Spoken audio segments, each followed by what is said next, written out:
Should I introduce how we're doing this? I think I need to. No, this is my Okay. this is my podcast. You got to introduce who you are, Oh, yeah. since you're the host. This is Wang's with Jim's podcast, hosted by Wang. All right, Wayne. Okay, little low-key my racist. Okay, got it. Go. It's all you. Well, we thought about doing this for a while now. When you came up with this idea of doing a podcast, right? And you're interviewing some interesting people, right? And wanted to roll out those interesting people, and they said, well, why would these people want to be hanging out with you, talking to you? How do you have these relationships with these people, and people don't really know who you are? So I was like, man, it's probably a good idea. We kind of thought it'd be a good idea to talk about you. Why these people are hanging out with you for so long, for so many years. So I thought, hey, let's talk about Chaz and the Wood Gym. What is this thing? Because I don't think anyone really knows what this thing is. I'm going to take that back. So that's like a twofold, maybe threefold question. Oh yeah. So let's bring that all the way back to introducing who you are for viewers and listeners that didn't listen to the first one. This is Dr. James Chew, aka Chewy. Or Wang. Or Wang. I've had him probably 20, 25 years. He came through with the Chad Pennington days, the former Jets, Dolphins quarterback. And this guy's a beast. He's climbed every peak in the world. He's pound for pound the strongest guy in here. He's like stronger than an ant. And he's a doctor now, and he's doing great things and has a family, and he's, always trying to look for the next biggest thing to do, biggest thing to conquer. So he came up with wanting to interview me because called an enigma, or nobody understands a wood gym without a sign. And it's funny that you want to do that, and crazy respect to you. And I got a guy sitting in here with us that I had since 8th grade, Justin Sims. A former high school quarterback baseball player that went on to play in college, and then had 2 times to get drafted out of high school. Was it the Cubs or Twins? I always get it reversed. Cubs in high school, Twins in college. Cubs in high school, Twins in college, and now we all love Sims. We love Sims. Now he's part of the Wood Gym. He's back. Turkey bike ride champion. Yeah, Turkey ride champion. And he's a type A guy. He gets it done. You could always tell the athletes that work out in here because they just go 1 through 8, 1 through 6. Even Todd Helton, one of the most heralded baseball players to play the game. When he gets in here, he goes through it like a true professional athlete does. So we could bring that all the way back around to like what the Wood Gym is, and it's how I'm trying to hold up the integrity of it. So yesterday, a gentleman came in that works on the property here, and he started taking dimensions of the Petrone logo. I didn't tell you about this yesterday. And he's measuring it out, and he's like, what's that? How big is that one on the door, the back door? Because remind you, when I had another baseball player come in here about 3 or 4 years ago, he's like, it's kind of a strange place I'm in. It's a wood gym. It was hard to find. Yeah. And you have your logo and a sign with your phone number on it inside the gym. So it's kind of a strange place. How do you find this place? How'd you find this place? I was telling Sims this morning. He was here early for his workout. It's Saturday morning, chalk talk workout type deal that ex-athletes do now. That's part of it also. Sure. I said, what are you doing?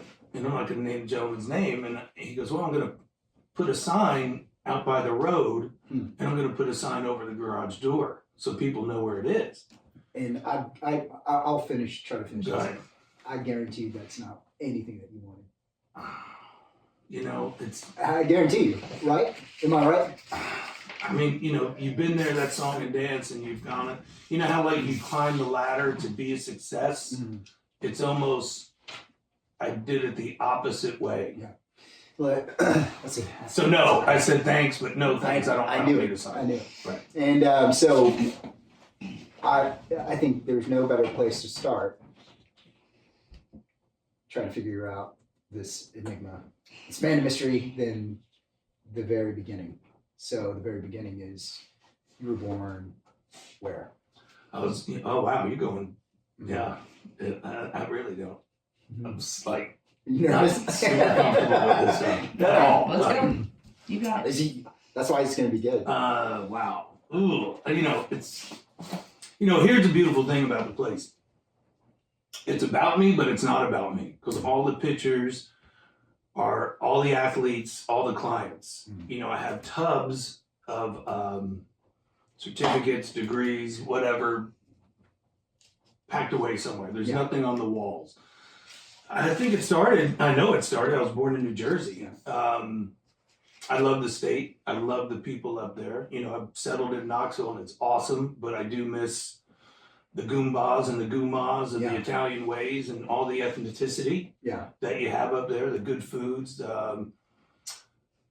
Probably the one thing I miss is, and I think that's why I surround myself about a small circle of people, is just honest, upfront, shoot you like it is, and tough skin, take it or leave it type deal. Yeah, and I think it's a big part of your identity, being from Jersey, kind of being an outsider here in some ways in Tennessee. Italian, it's a different culture, right? I'm assuming.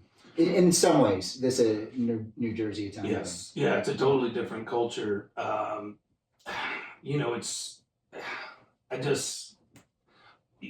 After studying everything from college to the certifications, that how you're made, and I've told so many athletes and so many different parents of 3 to 7, 7 to 11, and 11 to 13. And I hope Justin Sims, my main man, he's like a son to me, is listening to that. After 13, you're not developing anything. So when I talk to Jim Williams, shout out to my guy, life coach therapist that I still talk to, we talk about that with our athletes and where I am and who I'm from. And he was like, all your core roots, your values and who you are came from East Hanover, New Jersey, born in Montclair. And describe that town a little bit. What was it like? I mean, it's small town. I'm not familiar with New Jersey. Oh my gosh. That's what? It's The Sopranos. Oh yeah. Well, The Sopranos, the movie, the show on HBO is based out of West Caldwell, New Jersey. Okay. So I have taken people to Tony's house. Okay. On my father's grave. Wow. Yep. So because that's a pretty iconic. The toll booths and everything. The beginning of that show is pretty iconic. Well, the beginning of that show, and it's in my truck. I think I had 2 or 3 songs about Petrone that different guys made. Remember Jabro? Jason Messi? Oh, yeah. He was a rapper, football player, went on with the Jets for a minute. Yeah. He made a couple rap songs, and we did the last one in a studio, one of those things that you see in a show of like all night trying to get the beats right. And I was like, just not feeling the beats, man. I said, I got to bring it all the way back. And I brought it all the way back to the Sopranos beat. Because it reminded you of the toll, like the Newark, New Jersey, the plane going off. So is it outside of Newark? It's it's outside. Well, Newark is a tough town. Newark's a very tough town. Newark. Yeah. I mean, I've been through that area, and man, there's more razor wire than there's streets. Yes, but they have one of the best trauma centers. You being a doctor in the world in Newark. I've visited that trauma center.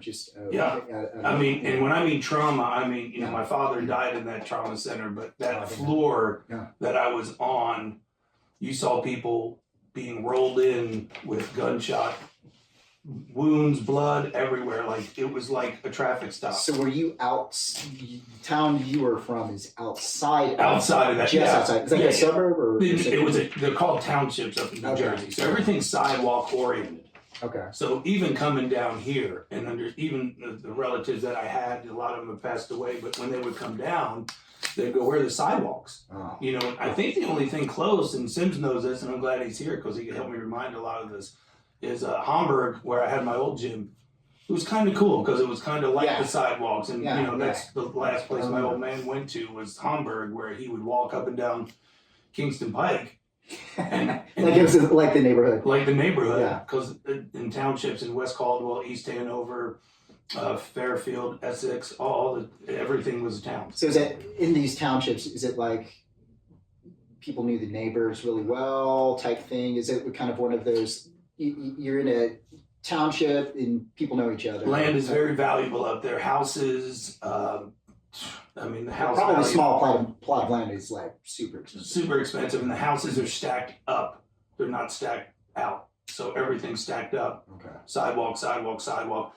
The best thing is you had delicatessens, Oh yeah. delis, so Yeah, you could really just great walk. food. You could walk. I used to Neighborhood walk deli. all the time. Walk and get anything I wanted. 150 yards away down the sidewalk, and you had everything. You never had to go out of your town. So to be honest, New Jersey people are New Jersey people. They're township people. So it's not like they get out much. There's a lot of, my godfather hated going to the city. There's a lot of people that don't leave the townships because, to be honest, you have the best food in the little dives, the little joints, as we say. So they're right there. And it's just like The Sopranos. If you want to think about New Jersey, they did a hell of a job, and that's why I won so many awards. Don't get out much. I know a guy that doesn't like to get out much. I'm going out of town today.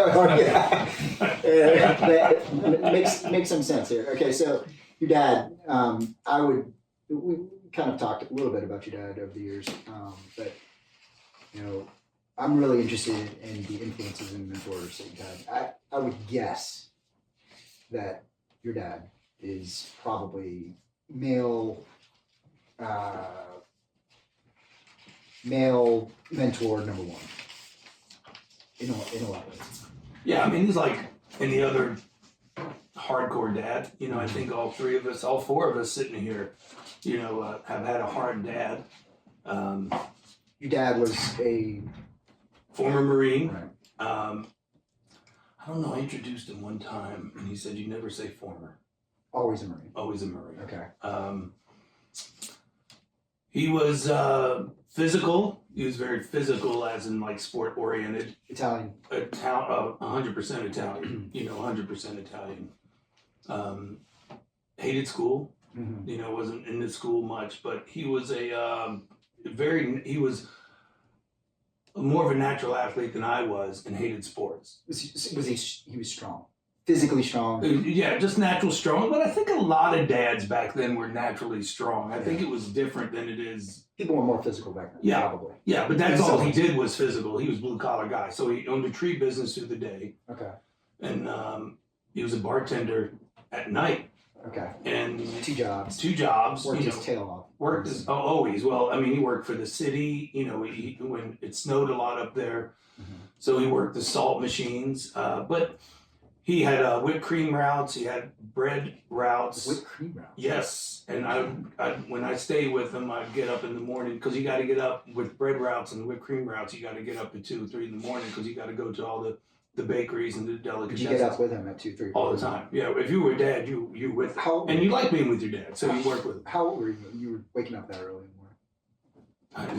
As old as Cinda's boy. Or, What, 8, 9 years old? Oh, easy. How old's Yeah. your boy? No, Southern's 7. So. Yeah, easy. You ride the bread, you'd sit in the passenger seat and, smell all the good bread. And that's why I hate whipped cream to this day, because I would suck down cans of it in my mouth. And that got me to the form of always being husky. I had to go in the husky pants. I hated going to the department stores. Husky. Couldn't make weight limits. You know how that goes. Oh Yeah. man, yeah, whipped cream. That was. But Pops was like that. He was like all-state, four-time all-state, football, wrestling, all that type of jazz. It came natural to him, but he didn't have a passion for it. He liked Wrestler? motorcycles more, that type of stuff. Yeah. Wrestler, football player, Marine, hard nosed. Yeah. Grew up poor. Lost his father at an early age. So Was his dad the immigrant? Yeah, Yeah, he was the one that came across to. with my grandmother. Yep. What was it? Ellis Island, Ellis Island type thing back then, and then he was born as the second generation. Yeah, genetics are a crazy thing because my Mima on my father's side, I mean, she could speak fluent Italian and sing and play the piano. Yeah. And my oldest picked that up out of nowhere. And it's kind of like, well, Pennington and I always talk about, genetics are genetics, and you could say a lot of things, but it's and so let's talk a little bit then more about genetics, because you are physically genetically very strong. And then we'll talk a little bit about that. But I'm kind of getting ahead of myself. I really don't like talking about this. I know, but this is gonna be good. It's Yeah, really but we're good gonna expose like yeah, everything I am. yeah, and it's awesome because I think that's important. Yeah, it's funny as shut up. We feeling know what very- you look like, man. I'm feeling very insecure now.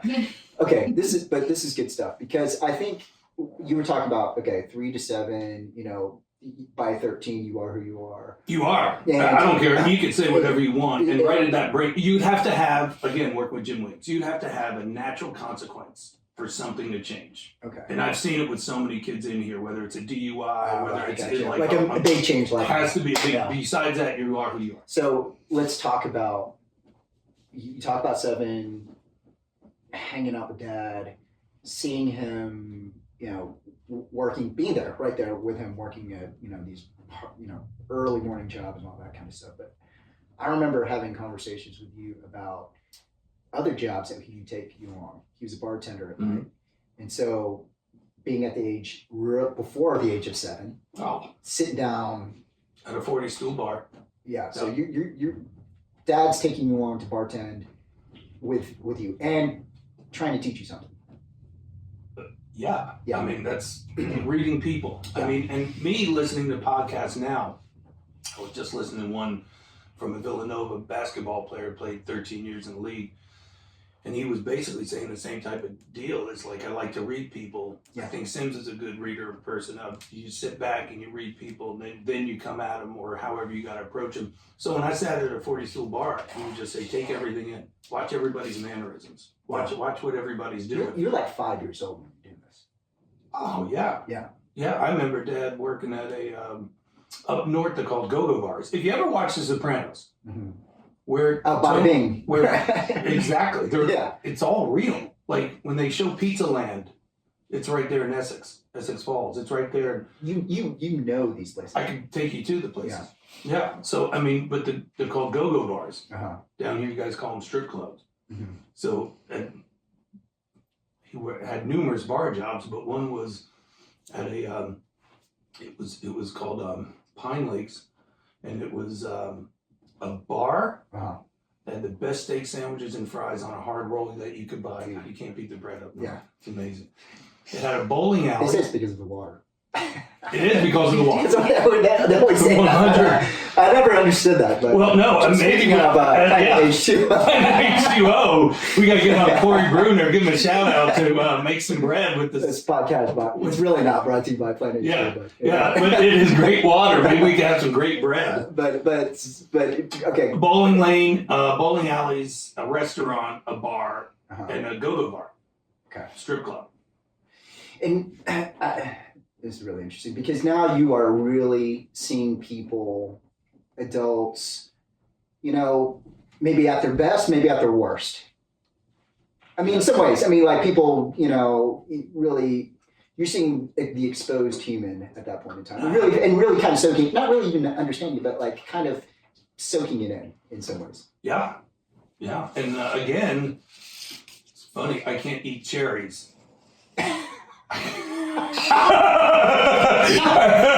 Okay. I can't eat cherries because I used to eat them by the mouthful sitting at the damn bar. Those little cherries. It's a little, yeah. And my dad would go, "Those are the worst things for you. Rats are in those things." You know, like rats eat those cherries. You know. Okay. I used to watch, and the thing I'd watch my dad watch people because back in the day, I don't know if they do it anymore. It was the bartender's responsibility to flag somebody. It's called flag. Like you had this enough, you're person's a cut off. problem. Oh, You're okay. cut off. Okay. So He could obviously read people too very well. Like, you know, just, okay, this person is going to be a problem. This person's going to be, you know, okay, this person's good. You Yeah. know, this person's, you know, trying to screw over the bar or Right. whatever it is. You know, right, that type and I've seen a lot of problems go down. Yeah. I mean, I witnessed a lot of stuff. I mean, I'm telling you, just Sopranos, Goodfellas, that type of jazz. It's real. I mean, it's you know, my mother worked in bars as a cocktail waitress that were owned by Italian people. I got you. I think I'm reading what you're saying. Yeah. Yeah, so that's and there's a, you know, business side to all of that you may or may not have known, being careful with understanding, reading folks, the game, the business of all of that, which I think probably later translates into some of where you are today. I'm getting to this because I think this will help with understanding who you are when it comes to your read on people, because I think honestly it's one of your biggest gifts is to read individuals and know what their potentials are, understand very quickly over time. This is through time and experience, and I think your experience probably occurred right at the age where you could talk because of these experiences that you're talking about. Also, the work ethic, this blue collar work ethic that you were exposed to very early on. You witness both my parents had 2 jobs. Yeah. They were all high school educated. I was the first one in my family to go through college. Mm. So everybody worked. And then my grandmothers worked their ass off. My mother's mother, I've never seen anybody work harder than she has, all the way up until, she couldn't move anymore. She was the one that was down here. Yes. Yeah. Okay. Yep. That moved down here. Yeah, lived in Townsend, yeah. I mean, her work ethic is, because I Meatballs. stayed with her. That's where you got the meatball recipe from, right? Meatball. Okay. Yeah, All right. So I love a good meatball. you're talking about your dad as an early influence as physical man, Mhm. because this you're in a physical game, okay, right now. Mm-hmm. Always has been. So was that a thing that he pushed onto you, that being physical was important, or sports were important, or something? Or is that just something that you just saw him do and then you kind of emulated, or whatever it was? I mean, it's all through Ephesians. It's in Proverbs. It's actions over words. It's if you're going to be good parents, just watch what your parents do, and the children will pick it up, and that's all I knew. Nobody stressed academe. There was no academe. So, but I think I remember you talking about at one point in time that your dad, being a Marine, I'd imagine. I don't know. I've never served in the military, but I did climb with a couple of Marines, and they were talking about their boot camp, this and that. Like the physical part of being a Marine was very important in transforming someone who wasn't a kid into a Marine. I mean, they put you in drill sergeant, whip you into shape, run, push-ups, whatever it is. I could imagine that physicality. And these Marines were always very physical as well. The ones I couple that I climbed with or whatever. I can imagine though that was still, he might not have been preaching it, but you were exercising early. Physical fitness was, come on, bro. Like we live next to a golf course, an all Jewish country club, Mountain Ridge Country Club. Okay. No golf carts, all caddies. Okay. It was right next door to his house. I think that's why I got the name Wang from Caddyshack. Wang, yeah. Ronnie Dangerfield. Take 6 of these, 8 of those. Wang. Yeah, it's awesome. Yeah. And I love you for that. That's awesome, who you are. He always ran the golf course. He had to always do his workout. Now, how old are you now when you're being exposed? Again, bro, it's You're what, 10? No, easy. I mean, easy. Okay. So you would, the picture that we have up here is the picture that I grew up in, and it has the garage with the dirt floor and a heavy bag and a speed bag and a barbell. That's awesome. And that's all he thought a man needed to train. At some point in time, there's got to be a close-up of this because this is really, really good stuff. Yeah, that little one down there. This is the wood gym before the wood gym. Right. I mean, but that's, again, it goes back to... So tell me about that. Tell me about this shed that has the weights and this. Uh-huh. What does it have in there? It has the heavy bag, the one off the top right, Okay. and then the speed bag is bottom left, and it's a canvas heavy bag. It's a very, very hard bag, so you always had to tape your wrists, and he knew how to do all that from boxing and doing all that type of jazz. So the bottom one is where the garage was. The bottom one's a sliding door garage, and instead of making it to pull a car in, which you can see it's super fancy, and it was dirt, So there were always the daubers. He always called the grass daubers, those little bugs that jumped up everywhere. Oh, yeah. They're always Yeah. in there. And a barbell is by the well right there. See, that's an outside well, and there's a barbell by that tire. So to be honest, the metabolic circuits we were already doing. That's So you'd hit the heavy bag, hit the speed bag, go out and do shoulder presses. He was a huge shoulder guy. shoulder presses. Shoulders. Okay. And I think everybody in here knows that shoulders. So Yeah, that's yeah. how we trained. But what he did So every was your day, dad a boxer? he was a boxer. Okay. Yeah. So what we did every day is we ran the golf course. Okay.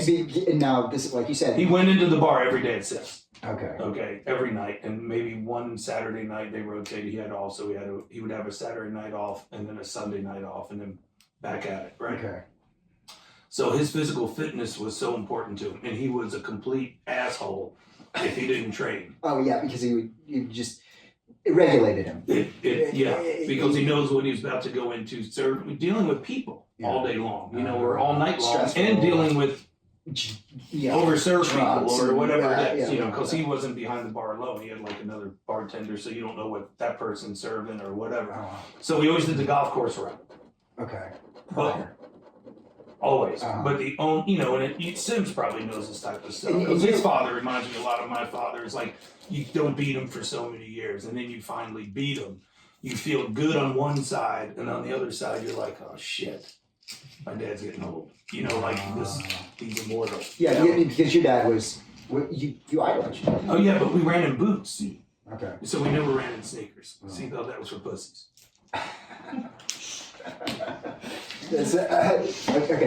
This totally. I mean, I'm. This So is- I ran everything in boots. I trained in boots even in high school. I trained in boots. Yeah. Like everything was boots because if it was harder, it made you better. And that's how we. Awesome. So that's the way it was. Yeah. So looking at this, because I know that you love boxing. I love boxing too. I never boxed, but No, just we love it. a fan. I know you don't have any social media. This guy's a savage. If you guys don't know, he has no social media, so he's going to take pictures of. No, I did Lomachenko have- I don't know if Lomachenko is that coming up. Yes, that is coming. I think that. I took a the picture. Amir Khan and Terrence Crawford fight is coming up on the 20th, and that's gonna be fun. But Lomachenko should be fighting sometime soon. Who's that? Moraga?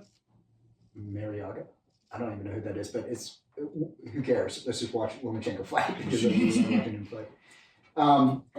So anyway, this right here is for those who may not be familiar with the wood gym. Okay, and we're gonna hopefully thread some of this together.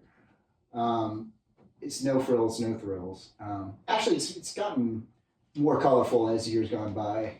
Just celebrating your athletes that I got no water here. But yeah, new water heater. But that was one of the hallmarks. I'm looking at these pictures, and it is the bare bone essence of how your spirit with all this stuff. I'm looking at it, and now you were so going back to the fact that your dad, you caddied too for a little while. Mhm. You were. I started working when I was 12. 12. Mhm. Nah. Yeah, not surprising. And then Well, half day. Dad was like, you can just work from 6 to 12. Instead. So when I lived with him in the summer, I just worked 6 to 12, 5 days a week. wow. And then he would also say, look, he was very physical, so he would do I just kind of vaguely remember the story of him telling you about military presses, shoulder presses. Yeah.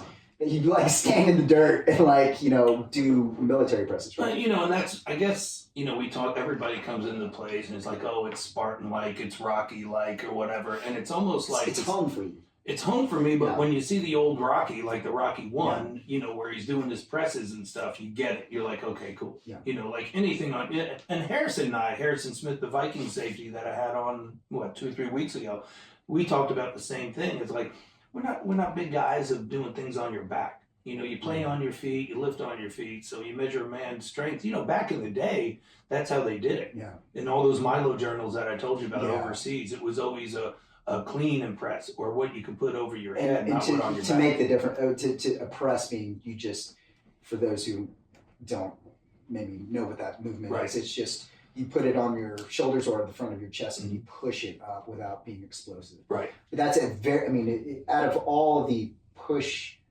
movements, it is probably the hardest. I would say out of the push movements for your upper body, it's the hardest. No doubt about it.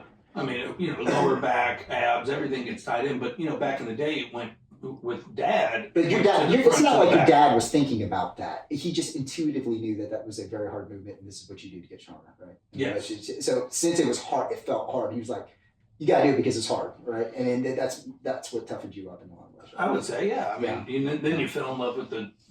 I love to train. Yeah. It's. You fell in love with it. When did you know when you fell in love to train? A buddy of mine drove me in this morning, a guy named Diamond Dave, and we talked about that. And he asked out of nowhere, it's like, when did you know? Yeah. And I said, well, I know when I started designing programs in college and started training myself. Yeah. So I think I wrote my first program when I was like 13. Yeah, you know. And because I remember around that time that at one point in time that you wrote your first program. Like, what made you think to even do that? Because 13 years old, how old are you right now? 50. You're 50. So when you were 13, that was like 37 years ago. You're talking about, early 80s. 13. Yeah, I was born in 68. Yeah, I mean, So you're talking it's about early 80s, 81. Yeah. And Sure. I mean, so look, let's for younger people, there's no social media, there is no internet, there's no anything that celebrates really working out or anything like that at that time, right? Right. There's, if you were a weirdo, you might have kind of got a Joe Weider magazine or something like that, Yeah. and Look pulled at it you, out. Joe Weider. But Anybody here remember Joe Weider? yeah, but Oh my God. if you were, I'm talking fringe. He made Arnold Schwarzenegger famous. Yeah, No? Yeah. a fringe type thing. Yeah, I Joe mean, Weider like, gyms, Joe Weider supplements, all that. maybe Jack LaLanne, Yep. that's out there on, Savage. You remember I him? remember Jack. yeah, Savage. the jumping jack was named after Yeah, the Yes. But I mean, and maybe Richard Centers is a little bit later. Yeah. I mean, as far as fitness gurus that were famous and had access to, I mean, you have to be a weirdo essentially at that point in time, because this is not today CrossFit gyms, this is that. It's a very specific thing. No one's working out to get better or stronger at that point. Not really, right? I mean, amongst your friends at 13 years old, how many of your friends were doing something like this? None. Zero. None. Because back then I was also doing one of the hardest sports that it's maybe one or two on difficulty of exhausting the body, and that was motocross. So Oh yes, I started racing when I was 5 years of age. Wow, yeah, that's so interesting. And that's a one-on-one sport. So I do think, and I've talked to some of the best, and they said it's nice to play one-on-one sports and team sports so you could figure out both. So another thing that I didn't know that was going to take me to what I'm doing now is a sport like that, because what did you have to do? All I thought is you have to outwork somebody, and I was like, wait a minute, if I'm getting tired in the motos that are 30, 45 minute long, two motos a day on a Sunday, I was like, I got to put in some training. So I logged a lot of miles of running, and I logged everything, and that's why. How did you figure that? I mean, how did you I figure don't that know. out? James, it's like the progress of making all these workouts, and I have a safe of all these workouts. I know. I want to talk about that. But the progress of putting it down, like, okay, if I run from point A to point B at this time, and I timed everything, just like I time everything now. Was this just your idea? I mean, like. Yeah, and then I was like, okay, tomorrow I'll run this and see if I get faster, and I'll run that and see if I get longer. And we just started logging. There was a lot of self-experimentation then, on how to make yourself better. Okay, let's go back. I totally forgot about That's one of the, I mean, that's when you talk about like hitting stuff and ramming into people and everything else. When you're on the line with 40, you talking about when motocross, you're on the line with 40 that. people. Well, motocross is dirt bikes. That in motocross it's outdoor. Right now they're in supercross season still. Where are we? 35. Or in April 6th? Yeah, April 6th. April Yeah, 6th. but 35. Thank you. 35 minutes. Yeah, so they're in Titan Stadium. tonight, Supercross. So I still keep up with it because when I got into business, I started training some guys. So, and I knew the energy systems that would have to be. Because you had gone through it yourself at the age of 5. It's the toughest. You think it's the toughest sport out there? They say soccer is number 1 in motocross too. You guys can Google it now. As far as energy systems, because you're so exhausted. Because you're throwing around a heavy machine. Yes. Well, 40 of you guys are at the line, so it's, nuts in your throat. Everybody's revving up and going, and everybody has to go into a tunnel corner. All 40 have to get there. Who gets there first? The endurance, the timing, the agility, the courage, the in shape, athleticism. I mean, the smartness of how to be better than the next guy into a turn. How you're going to line up the opposite. And let's be frank, the balls too, because you're going really freaking fast. You got to have balls. You going over jumps. You're doing all types of jets. Wow. And so how long did you do that? Till I was 15, right before I got my license. Wow. Yep. I love it. You've never really been on you still like mountain biking, but you've never been on a motorcycle really since. No, the only time I did is when I started diving in, again, thinking how to get better. How do I better the business? How do I better myself? So I started grabbing magazines in the year 2000. Okay. All right, before we get there. So, man, that's really interesting. So trying to think about this as another fringe sport, okay? Especially back then, because how many of your friends were doing motocross back then? Nobody. Yeah. Nobody's doing motocross back then. Certainly none of the 5-year-olds I know were at go-go bars. You remember go-go bars? None of them were, kind of having this experience of, this very physical blue collar. Well, I mean, I'm sure there were some other kids that were doing blue collar life, but this is very interesting. Kind of. You get to the point now. You're 13. We talk about Jim Williams. You're 13. You're you at this point. And you at 13 are figuring out, hey, with all of these experiences, you're the original Wood Jim, working hard as a early on blue collar, doing this fringe stuff, and you're trying to figure out that kind of makes sense from what you said that, hey, you made your first workout at 13, right? Mm-hmm. Bringing it back to Jim Williams. And then 13, so you're doing this all in hopes to make yourself better at just sports in general. Yeah, I mean, I think I had one gift of a realization gift that a lot of athletes don't is I wasn't the most talented. Mm-hmm. I was never going to be a Justin Sims or Chewy or Harrison. So I was like, I have to be in better shape. I have to be stronger just to keep up. Okay. I always wanted to be the best I could be. Because you were husky. I was very husky. Were you really? Yeah. I mean, just, making weights, always husky. I was never thin. Oh. So I just had to work. I mean, there was no... In order to... And that's what you knew. I mean, Dad probably, seeing him work, you knew that to work at that, to get better, to compete, essentially. And so what brought... There's kind of this really, you talked about now you're cataloging your workouts. You probably have your 13-year-old workout somewhere known to you. Sure. I'm sure you have them somewhere. We might say. Yeah. Wow. And just to make yourself, are you referencing these things to make yourself like, okay, this worked, this didn't work, this worked, this, or is that how you? Trial and error. Yeah. Trial and error, looking at this, because this is, again, 1983, whatever it is, I don't know, something like that. It's right there. And this is your only way of trying to figure out how to make yourself better. Where did that come from? I think I was just very, very self-motivated, because I have 2 siblings, 2 sisters myself, and I just, I was kind of a loner, but then I liked team sports too, but then I always wanted it to be up to me. If I failed, I wanted to be my failure, and I wanted to embrace that. And if I succeeded, I really didn't think much about that because I wanted to keep, honestly, failing more than succeeding. That's not. But did you have that realization even then? Oh yeah, I mean always. I mean, that's a hard realization at the age of 13 to understand. I mean, that really is. I mean, I would think. Yeah, but motocross, all those one-on-one sports, it's you. So, and you're exposed, you're out there. You can't call timeouts. You could quit. There's people who pull off the track and quit. but like you're not going to quit. I mean, there's tons of. Here's the thing. I'll take you through one thing. It was in North Carolina, and it was in Montrose, North Carolina. Okay, I was trying to qualify for Loretta Lynn's. Loretta Lynn's Dude Ranch on the outside of Nashville. This thing beats. Is that okay? Yeah. Loretta, what is it? Loretta Lynn's is the highest amateur race in the nation, in the world. So, yeah, so you qualify for that, and it's in Hurricane Mills, Tennessee. And Jimmy Haslam, who was a guest on here yesterday, owns all the pilot travel centers. They have an exit off there that does amazing for 2 weeks in August, like nobody's business. And the water guy knows exactly where that is. He was there the day before. How crazy is that? At Hurricane Mills.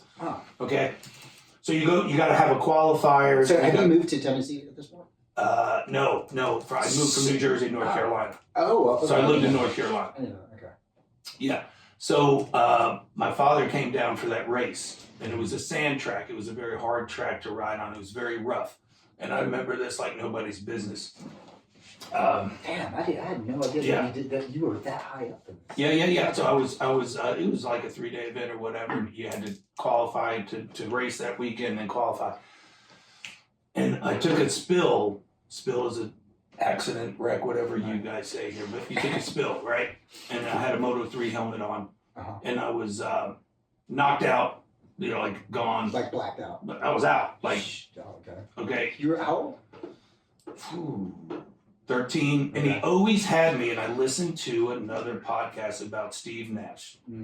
He always played up in every sport, and my father always had me play up, and I'd always like, Dad, why can't I play here? Why can't I race here? He's like, because I don't want you there, I want you to be better. I'd rather you be worse in an up division. Wow.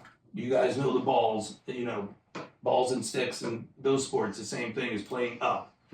And I think the best ones always play up. So I was racing at 125 at the age of 12 and 13, where everybody else was on 85s, smaller bikes. Oh, those are the bike size. The cubic centimeter of the engine or something. Horsepower, so whatever. bigger wheels. Okay. I needed a little crate for my feet to start because the bikes were so high. They were so high that you had to put these guys had like beards, whatever, everybody was 16 up in the 125. So how are you moving this bike around? Well, once you get going, you're on. It's just whatever. So you had to go, basically riding this bike on stilts. Yeah. Well, it depends on whatever, once we go. Crazy. So I get knocked out, and it's not one of those tough things that you're sitting here bragging about, but I'm describing my old man to you. Yeah. I'm in a stretcher. Oh, shit. I'm going in the ambulance. Yeah.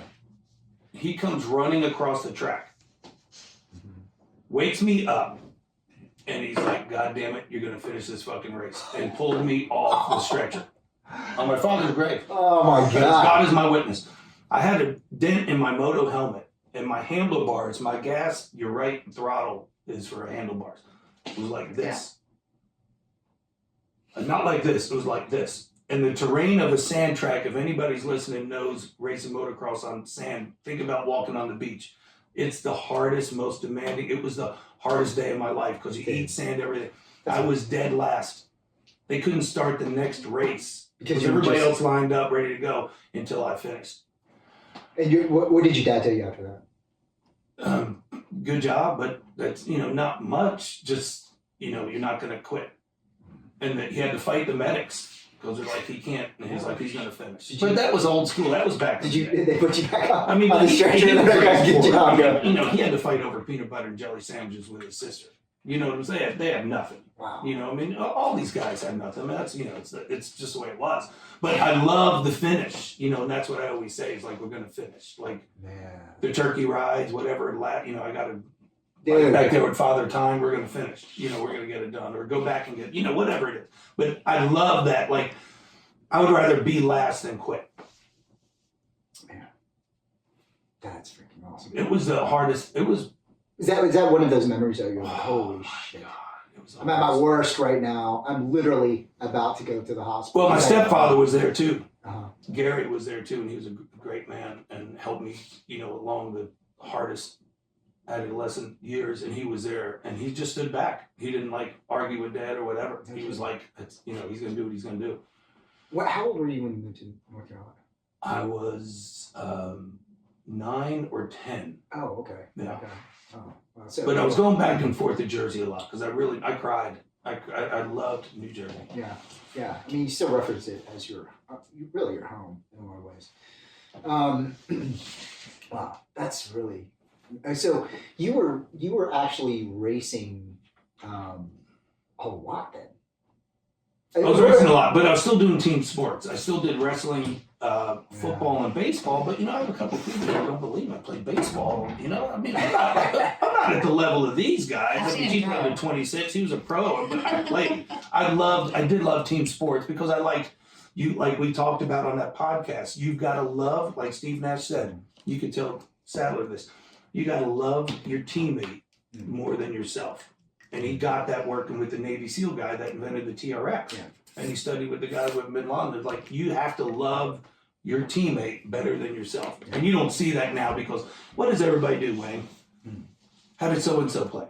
And I was even trying to tell my program director, ask how the team, give me some feedback on how the team played. It's so it's almost the sports have become with social media or whatever, one-on-one.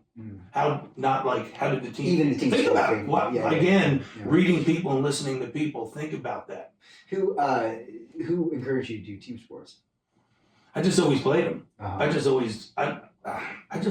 I liked both. I mean, and again, I refer to Sims because he's here. Just like anybody sits in here, we like to include him because they're part of the Wood Gym and Yeah. he's been a hell of a supporter. But he likes to play golf. Yeah.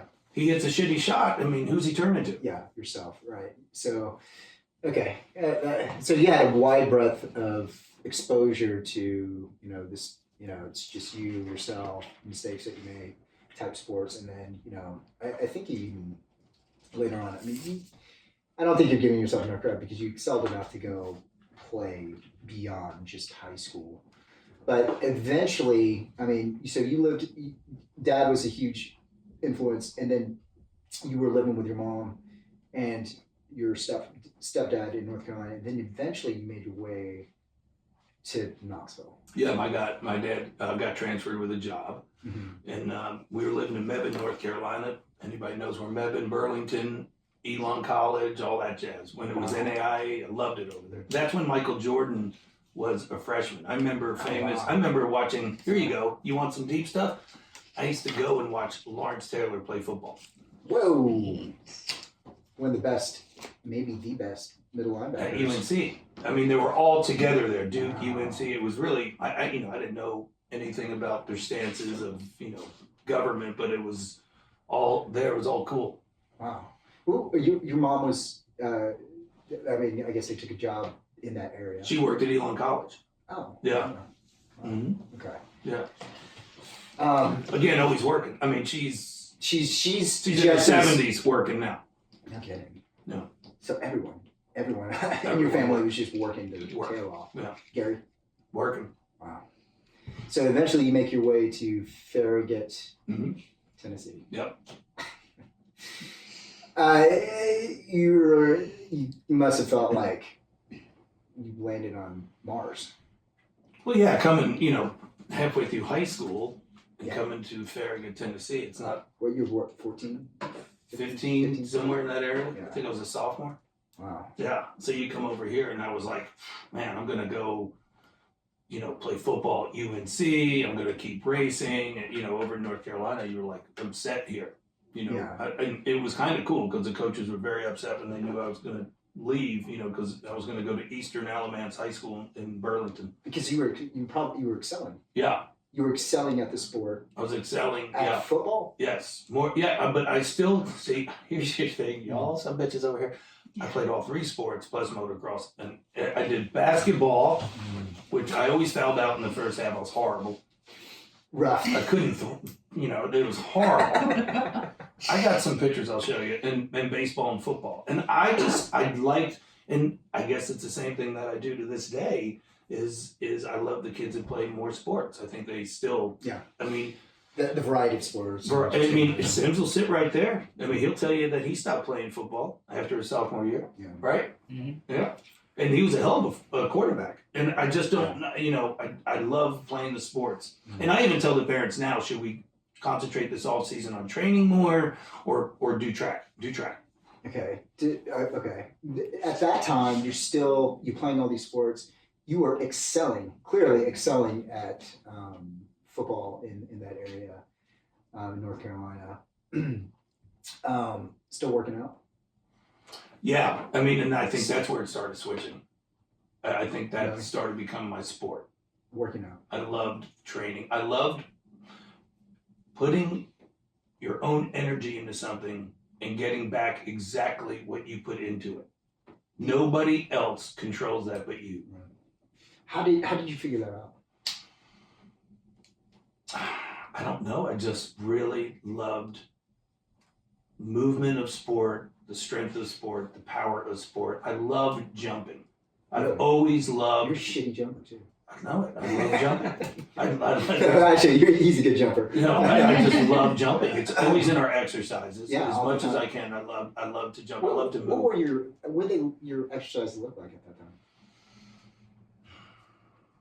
Again, it's the same And thing. no, you had no template for this. No, I joined a local gym right down from the high school. What's in So this I local left the gym? workouts. What does the local gym look like in 1980, whatever? Probably 2 sizes of this office. Chrome dumbbells? And just some weights and stuff. And I just, I read a lot of books. I love reading books. What were the books that you were reading? The typical strength principles by Tom Platz was probably one of the first books I ever, and he had the best lower body for 15 years in the Olympia. Nobody could touch him. Was he a bodybuilder? Yeah, but back then the bodybuilders, Franco Columbo, I was a fan of. They were Iron Game guys. Yeah. And even Sims Explain knows that. What does Iron Game mean? they moved to iron instead of cable, so it wasn't a puffy bodybuilder like today. Like I think probably Ronnie Coleman was probably the last guy that loved to move iron. So you're reading this stuff, Platz. I think I've heard of this guy. Tom Platz, Tom Platz. he's amazing. And were you reading stuff about Schwarzenegger? Franco Columbo was main training partner. Mm-hmm. Of course, all you Italians stick with each other. You got to. Yeah. What are you gleaning? What kind of information are you gleaning from this? Just how to conquer strength and speed. Because I was naturally strong. But they're not. But bodybuilding's not speed. No bodybuild, but growth of a muscle can make you faster also. Okay. So You figured that out through some of the reading, maybe. Yeah, I wanted to know what the muscle looked like inside, like called muscle spindles, Mhm. and understand like mitochondria, Are all these you different words. reading a ton of this stuff? Tons. All the time. Because I Fascinated by it. I've always, and it could be from childhood. I've always had 3 initials, and I'll have to roll with them still at 50 years of age. DTA. DTA. Don't trust anyone. Don't trust anybody. So even in high school, when we were going through these programs, I'm like, I'm not seeing the benefits that I should be seeing. So I joined a gym down the street, and I would work out. By yourself, Mm-hmm. because you felt you could do it in some ways on your. You weren't getting. You could do it on your own. Right, because then I crossed over. I had to make a decision. Okay, am I going to stay in motocross, or do I want to do these team sports? Well, I wanted to go to college, Mhm. and I know why I wanted to go to college. Were your parents influencing you in that way, or were you just like, no, I got to do this? No, I really didn't have much of a parent template for academics, success. This was all inner. This was all. I still do the same things though. Like I remember back in the day in high school, I'm like, I'm gonna go out and run, and it'd be 9:00 at night. I'm just gonna run, and maybe I was running away from stuff. I don't know, but I was running. I was training. You know what I'm saying? I had a basketball goal. Of course, it was a dirt basketball court, and I loved again just shooting. I don't know if it was therapy or whatever. A horrible shoot, because I was practicing a bad shot, but I love playing hoops. So you were you inherently feeling better after you did these things? I mean, like, you just felt like you had some type of control of your own personal kind of destiny. And so, I mean, not destiny, but like, just you put into this iron as much as you want. Because I think there's almost like a missing connection sometimes of your mind and the physicality. Okay, but and it's hard. And it's a hard realization to make, but you made that very, very early without a lot of Influences. I didn't have many. And because back then, you got to understand, like, there's so much information that we have right now. I mean, Sure. but there was very little. You have to search for this information on your own, and it was not easy to find, right? Okay, I'll take it a step further because you said you were going to do this and you're doing it. You're Yeah. rattling my brain. Yeah. I'm like, oh my God, I forgot about this. Yeah. When I was racing Mm-hmm. and when I was doing my sports, I knew my talent pool was this. So what did I have to work on? My mind. So I bought Were you thinking that other people were more physically talented than you? 100. So I'm like, how do I beat this person? I'm gonna have to beat him with my mind. So I went and ordered out of books or catalogs, where you P.O. box and you send a check and you wait for it, these sports psychology cassette tapes. What? So I went to bed listening to think about the race, think about the start, No shit. think about first gear, think about getting to the corner. And you I go to sleep You with them. spent your own dollars for this. I had a savings account book when I was in middle school. Yeah. That's crazy. Mhm. That's because what kid does this? No kid's doing this. I, as God is my witness, and on my father's grave, I ordered those cassette tapes because I had to be mentally sharper than the next How guy. did you figure that was an edge? I don't know. I couldn't tell you. But I know I ordered it. I was always, it's just still to this day, I was always searching for something Yeah, to better, to get better. to get better. Something better. I always knew Hmm. I was going to do something different. Did you just feel it? I knew it. You had that conviction early on. I've never had a 9 to 5. When did that crystallize in your brain? I know this is different. I know there's something that I want that is unique. I just fell in love with training, and I fell in love with working, and I fell in love with golf course work, Early. and I fell in love getting up early, watching the sunrise, getting up before dark, the sun comes up, and when it was dark. I loved working, and I That's- loved golf course work. Clearly, that was your home, because that's what you were doing before 13, right? Yeah. Yeah. So getting up early to me is when you start doing those things from childhood, it's all from everything Yeah. is from childhood. Wow, that's really interesting. So, because now, I think you started to tinker and experiment. You're your first client. You are your own first client, Wow, that's pretty cool. Yeah. right? Yeah. I mean, Yeah. seriously. I mean, that's how before there was.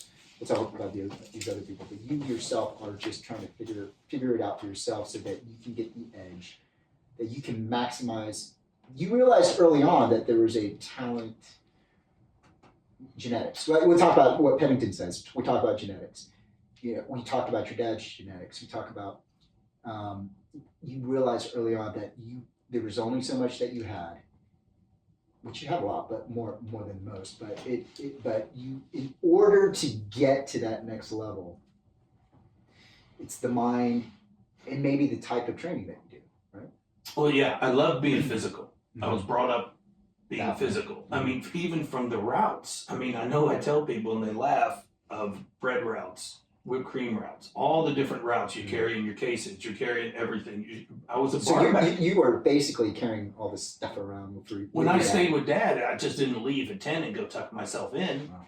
He closed the bar at 2, and then we had to bar back. Bar back means you have to replenish everything you used in all the coolers in the bar. So we had to walk down That steps was and carry clean. cases. Everything was in order. Yes. Yeah. It had to be. Yeah. So you had to leave the bar for the next shift in the morning that, opened up at 11 to do their afternoon. So, going back to training, I always remember in the basement in Knoxville, when I was in high school, I set up my own stuff. I bought my own weights downstairs. Okay. The cement weights, the ones that are plastic. Did you buy those insects that jumped around like in your dad's? Yeah. Those are called hoppers. Hoppers. They would jump everywhere. I don't know if you remember They're on that. That's why you like to make you feel jump. like you're- Big old bugs. I Yeah. know exactly what But I think it was called GP. And it was, So you would do this, you bought that stuff. I bought the stuff and then I was on a hill. and I- 1985 or something. 83 to 86, before I went off to UT. That's But crazy. yeah, so I designed a hill. Okay, I designed a hill to run up hills because I thought that would build my leg strength and build my sprint work. Where did you get the ideas to do this stuff? No idea. Were you also picking it up from some of the stuff you were reading? And Some of the stuff, but if it was hard, it had to be right. That's all we knew. Yeah. So I was like, wait a minute. Now knowing everything and studying with the best of the best, Oh, man. the That's- downhill running makes you faster, not the uphill. Okay. So you're fascinated by the stuff. You get something out of it because you're like, man, I just trust myself. I put into it. I'm getting stuff out because now you're seeing probably to a degree some results for yourself. Oh, man.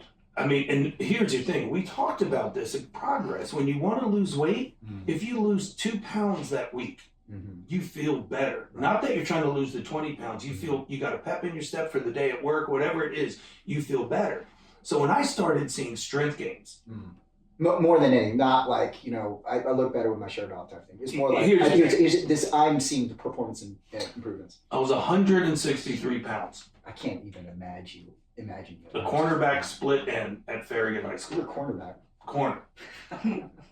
All I could do was play the flats. I couldn't turn around with anybody. Mm. That's just what it was. I bet you were aggressive as hell. I was aggressive. I always liked to Yeah, hit. yeah. I always like to be hit. I like to get punched. I like to be brutalized. I mean, it's always like, Yeah. show me a man, I'll show you a man that can take an ass whooping. Yeah. You know what I'm saying? And that's what I like to feel that. And I felt it with the motocross, with the boxing, with the football. Let's go. Right. Let's go. Yeah. Coach Bland, John Bland, I don't even know if he's living anymore. Same Farragut guy? He was a Okay. very good high school guy. He pulled me in his office after my senior year. And he said, "Are you doing anything?" I said, "Coach, what do you mean?" He goes, "Well, you were 163 4 months ago, and now you're 197 pounds. Oh. And I said, "I'm training." And he's like, "Yeah, but you're not training here." I said, "I know." I said, "I'm training down the street, right where the Putt Putt Golf Center is. There was a gym at the end of that in Westtown, Farragut." Okay. And I joined the gym, Mm. my own money or whatever, and I'd go from school, and I knew how to eat, so I studied a lot about nutrition of like, I'm gonna have to take in a lot of calories, and I'm gonna have to break down a muscle, and I would usually tell myself, it's time to bleed. What does that mean? The muscle has to have microscopic tears to grow. Which So is, back then that's what they thought, right? time to bleed. Okay. So a muscle has to bleed. Was that cutting edge thought back then? Probably. I think so. I mean, Yeah. I don't know. I mean, Yeah. so it's called growing pains, and that's when you grow. You Okay. don't grow when everything's great. So it's the same. Training is an analogy to everything you do. Yeah. And I always said this, and it will be in one of my chapters in my book. Give me an hour, and I'll tell you everything about that person. Yeah. In the gym, not like. Oh, yeah. That's amazing. That's yeah. So I was basically Coach Bland was asking if I was taking steroids. Right. Clearly. 100. Yeah. And I'm like, no. Yeah. I'm going to do this and this and this, and Yeah. I'm training for this and this and this. Well, you're at a young age where, young testosterone, but you're probably working your ass off in the gym. I was overtraining for sure. Yeah. I mean, if it was 5 sets, let's do 10 sets. You were constantly in overtraining principle. But again, now knowing what I know, our bodies are so pliable. Mhm. They snap back tons. And when you see little kids Especially fall, when you're young. well, yeah, they Yeah. do splits or whatever, and they snap back up. We sit there and we have to do a body check to figure out what the hell we just tore. Yeah. So you Back can then- do a lot more overtraining. You were pushing the limits then, not even knowing that you were Squatting, Yeah. benching, shoulder pressing. I was probably in these commercial Who's teaching gyms. you how to the right mechanics for all this stuff? Nobody. You're just doing this. When you're working out by yourself, like nobody in the gym type thing. Like, Most of the time, I try to get there late so nobody's in the gym because I need the squat rack for presses and then close grip and tons of how'd stuff. you figure that out? I mean, you just probably picked up whatever you could and then just tinkered. Mhm. Okay. Can we take time out? Yeah. I'm gonna piss my Yeah. pants. Pennington. Yeah. When I get him on this, because Okay. we basically yeah. started, so I know I'm referring back, but it's going back to those sport visualization. Visual- Easy for me to say. Yeah. Of mind to what you're trying to do. So what we did is You're talking about the cassettes. the sports cassettes when I was in, psychology. freshman in high school or whatever, buying these things out of a magazine, and they actually worked all the way up to this day because What were they telling you? Like, visualize the win. You're going to win. And it's a process. Everybody says trust the process now. Well, that's what I do. And I've always done it, not even knowing now because, James, you actually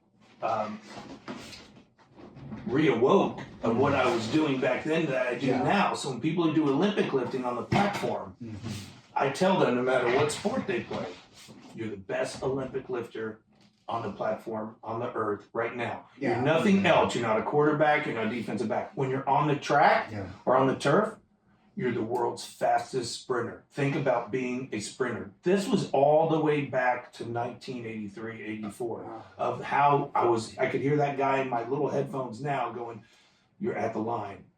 You're taking, you go through the process of it. So it's the same thing. When you're a weightlifter, you're Franco Colombo, you're Lou Ferrigno, whatever it is. Schwarzenegger was huge on this stuff.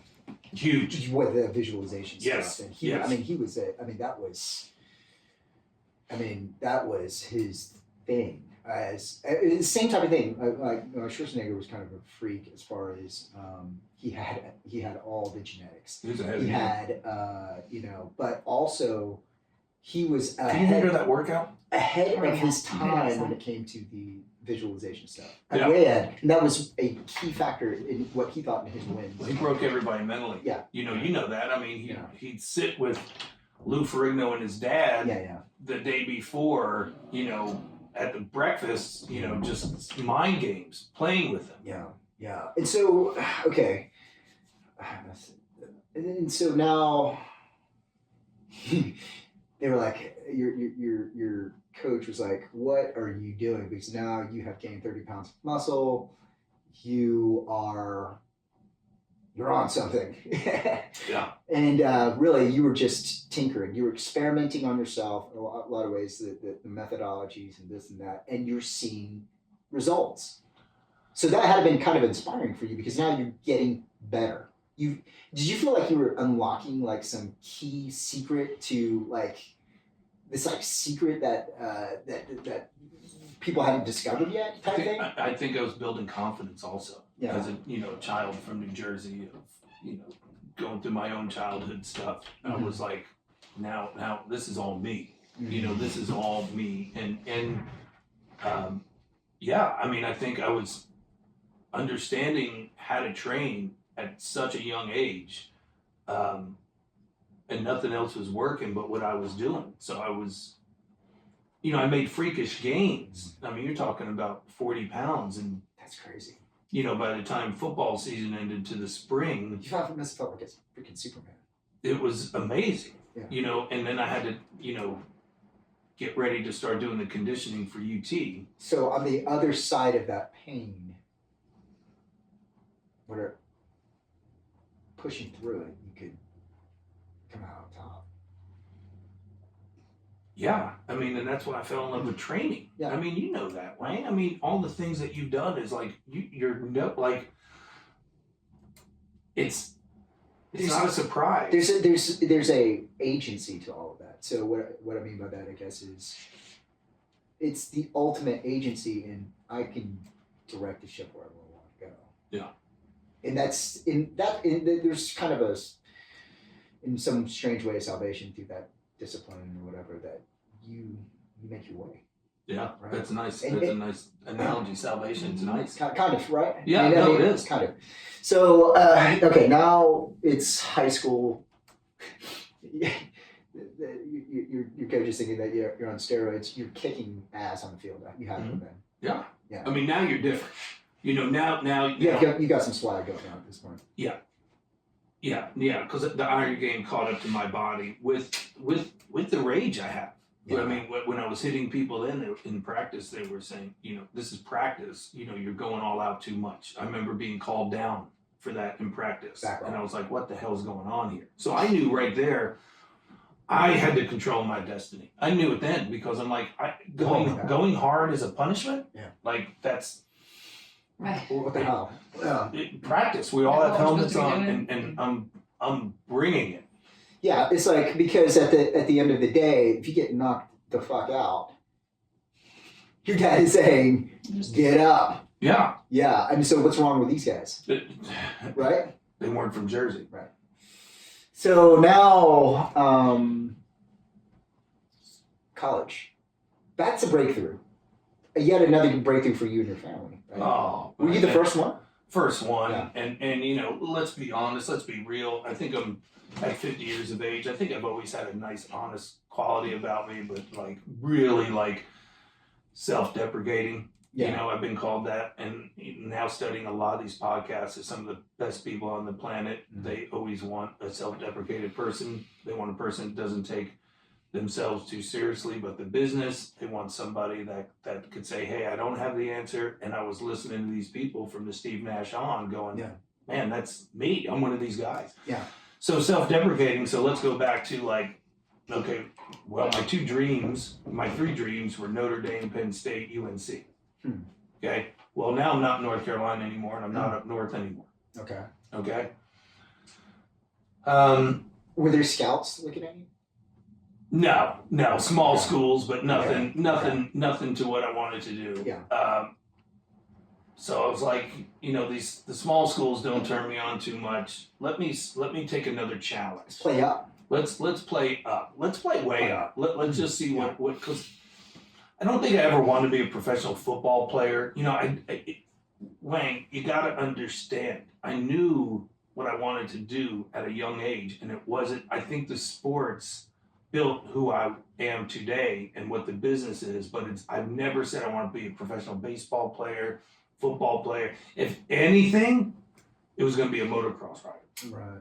Okay. So, but it still was like, I loved all the training disciplines were But different. the training is what you loved. It was the You training knew. and the challenges. That was what you still. So during this time when you're, with the Farragut, precursor to Gold's Gym type thing, you're still collecting all of your workouts. all the Or work. yeah, it's like you physically write down your workouts, and you're shoving them in a folder someplace. And Ziploc baggies. do you reference those things? And you like, look, okay, oh man, I made these gains when I was lifting. So what did I do prior to this to make this happen? I reference those. You always got to pull back to go forward. Okay. You always got to know where you were to go forward. I pull back those, and I always look for something constant. As we say, our big word right now in the wood gym is consistent. What was consistent in those workouts in 1978? And it was always a shoulder press. Always. It was always built with some basic multi-joint movements.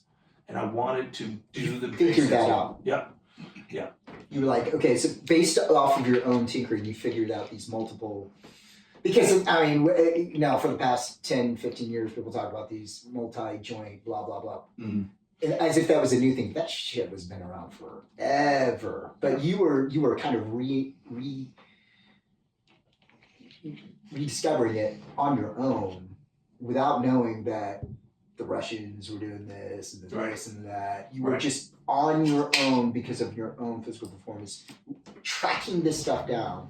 Looking through it, said, "Oh, this is the constant thing that was." That was a constant thing. I remember my father having Olympic weightlifting books, all black and white. Oh, no kidding. Yeah, and you'd go through those, and you'd see. I bet you people don't know this. Back in the 40s and 50s, it was a clean and press, not a clean and jerk. So you just pressed the weight. You didn't jump up with the weight. Okay. Then they turned it into a jerk. I think maybe 70s, maybe 60s. But one of his best friends, Dick Zerg, was an Olympic lifter that competed in the Olympics, and God rest his soul, my father's soul. He was one of the strongest men I've ever seen or met in my life, and it wasn't like deltoid looking guy. When you shook his hand, he came. It was like he was coming with thunder. Okay. So my dad always, whether it was his charisma or who he was, he always had Charismatic man. the best. He always had the best people around him that were doing the most extraordinary things. Like physically, you're talking about, or just other stuff too.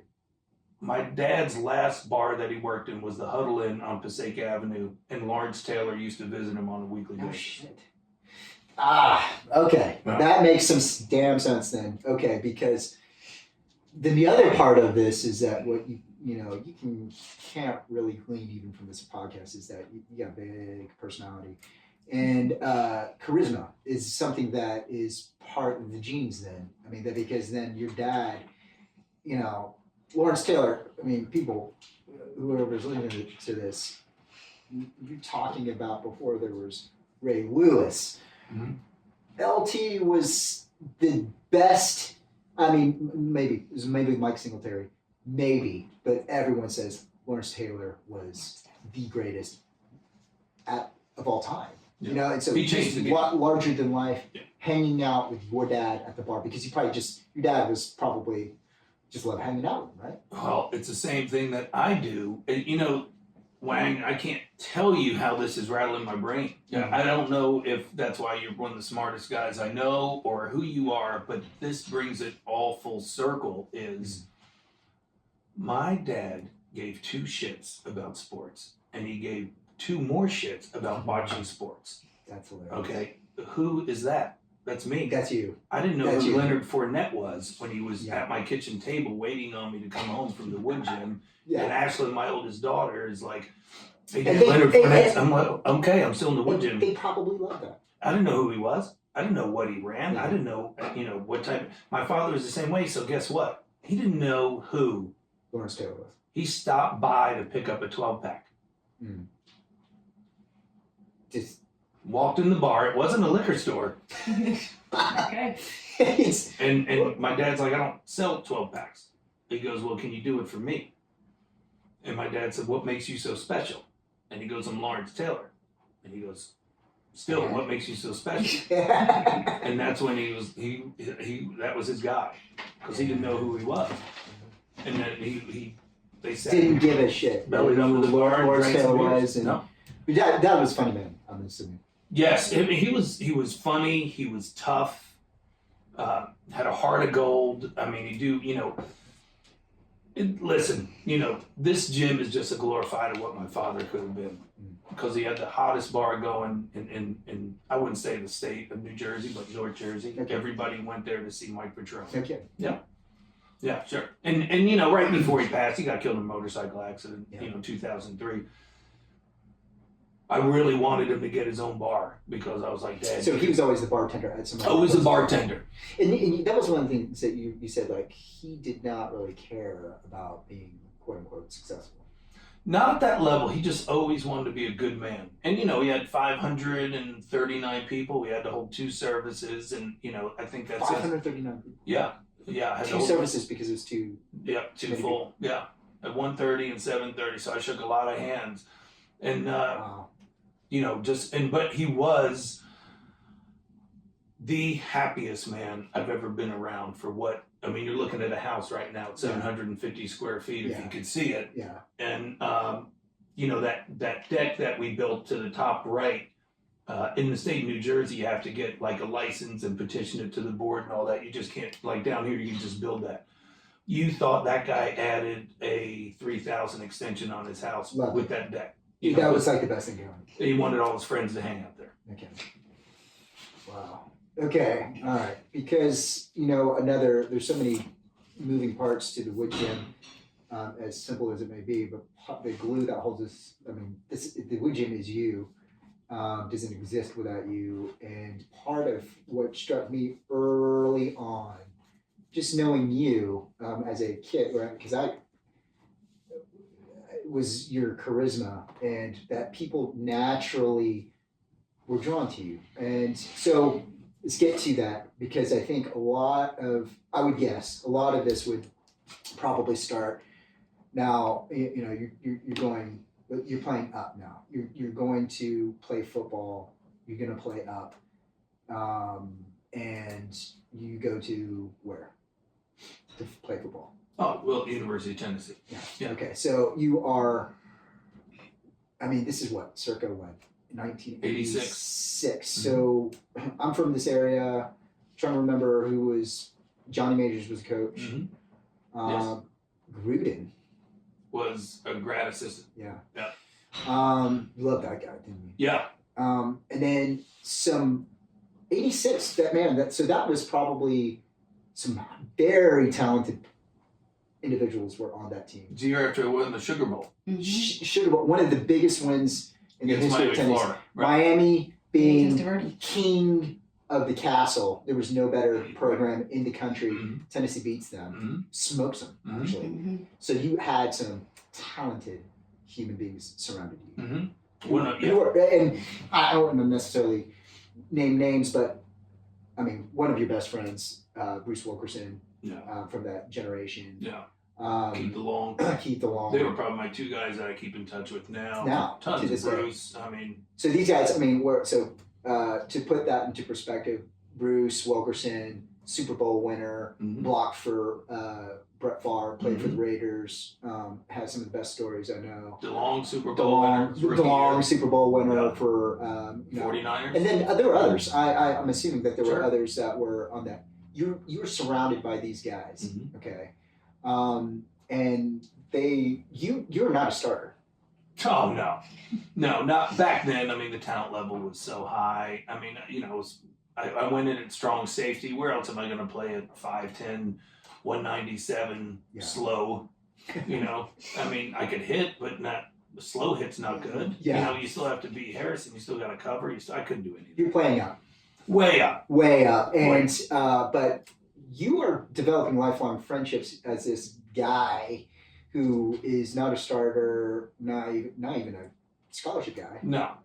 Not at all. But you've got these guys. More than likely, they're drawn to you to Yeah. some degree. I mean, I'm assuming here. Well, yeah. I mean, I think anybody at that level, those guys are so driven too, but they're drawn to just a work ethic and then some knowledge. It's here's the deal: is I wasn't a Rudy. No. I mean, Rudy's. He's Yeah. Rudy. Yeah. Jesus Christ! Everybody's like, "Oh, you were Rudy." I wasn't a Rudy. No. All right, I could have went and played somewhere. I'm not just going there to fill a uniform. I was like, okay, but I was also a realist, and I also was like, listen, Yeah. my blood doesn't run orange. I wasn't born here. Yeah. I came here because it's one of the schools I could get into. I was a Yeah. Prop 48 player. I had a low GPA. I had to kill it on the ACT. I got in there. I'm going to study sports management, and then I just started training. So when they started seeing my progress, because the walk-ons had to train on Nautilus weights. But So then we had to you weren't allowed max to touch. the free weight area underneath Stokely downstairs. They had two weight rooms, a weight room for the good guys and a Nautilus for the shit guys. Wow. And I was like, I'm not going to get better here. So what I did again, just like I did in high school, is I rolled over to the Hyper building, which was for the students to train on. Oh, okay. So at They had night, better equipment, I'm assuming. well, just barbell free weights. I Okay. needed free weights. Okay. I didn't need a Nautilus bicep curl to make my bench press and power clean better. So But then I had to go test. So you had to go test with the team, but they put you on the other side. this shit stuff that you. So it's like, okay, how? But even then, the people probably didn't know that Nautilus was a big deal back then. There were probably state of the art, Sure. the best Oh, yeah. equipment Sure. back then, and But everybody. look what I was working out of in New Jersey. Yeah, So, and so yeah. you were like, I am not getting better with this stuff, even though it might be the best equipment out there. I'm going to go back to what I know. Mhm. I've been training myself. Mhm. All I need is some barbells and And some space some space. and go. Just you put me in a box with some barbells, and you're gonna make it work. Right. And you are probably, people will not know this. Charlie Petrone is the strongest person I have ever seen in my years of being around here. And I've been kind of on and off for like 25 years, on and off, consistently for the past 10 years. I've seen some enormous human beings that have walked through here, names that I won't even begin to, talk about. Lifting weights that are was freakish. I'm sure that was happening then. That was what was going on. You were pushing, your bench press was probably better than what the best guys out there. I guarantee you. Well, you got to understand this. Now, let's set the bar. So let's bring it back. I I started studying journals. Okay. Okay, overseas journals. I'm not even gonna name the name because I still want to keep some of my Yeah, secrets for sure. I know one of them. But Oh yeah, you know. yeah. And I started studying these overseas journals. Wow. Okay, so I knew that the Eastern Bloc was way ahead. And so this is a time now where the Eastern Bloc is the enemy. Oh yeah. So when I would mention Eastern Bloc, even the clients and dads back when I first started, they're like, "What are you, a non-American?" I'm Yeah. no, I'm just looking at the results and going, "What's going wrong?" You and again, you're looking at sources that are quite unique, like the sports cassettes and all that stuff. Yes. You're just looking for stuff. You're trying to find whatever you can to get that edge. Right. Right. And, So and even if it means reading the enemy stuff. right. Yeah. So I had to be. It just. That was you were finding a mental edge. You had to be smarter in order to get the edge, right? I had to. And so you got to look at other ways of doing it. Yes. The beyond movement. yourself, Yes. yeah. Yes. So their ratios and their philosophies were night and day. Because you're also getting training in the American way now. That weren't you working on certification for an American training whatever? Yes, and and the certifications are good. I mean, they're good, but but that's never going to be my book. It's never cover to cover closed. I mean, you talk to any of the best entrepreneurs, businessmen. The classroom's just one edge. Yeah. You know, that's not everything. So, and then you realize this by reading these journals and then testing yourself and realizing, and the proof was in the pudding, so to speak, because now you got these guys who are genetically more gifted than you, and you're beating them at the iron game. I'm assuming that's what was going on. 100 easily. Yeah, and so that's what because it's a results driven game. So what I mean by that is they're not going to be these guys. As you might be the most charismatic guy on earth, but they're not going to say, "I want to train with you, Charlie Petrone, the level above the grad assistant, this and that," but all of a sudden you're just killing it, right? Killing it, and I don't know where our timeline is. I'm like, where you want to take it from UT to Central Florida to how. I want to hear it all, man. Well, I mean, I killed it by Proverbs 1:8, actions over words. I was doing it with you, and I was doing it better than you. Training wise, I was the Harrison Smith. I was the Chad Pennington. I was the Todd Helton. You see what I'm saying? Because they were seeing the results. I'm not talking sport wise. I'm like, if you want to come train with me, this is how I do it with you. So were people then reaching out to you saying, "Oh my God, what are you doing? You're crushing 400-pound bench presses." What were you doing back then? What were your lifts back then? Do you even remember? Oh, 100. I mean, again, I think one of the first magazine articles written about me in Ironman magazine in 1996. I still think I have a couple back there. I think that I called the dumbbell pullovers upper body squats.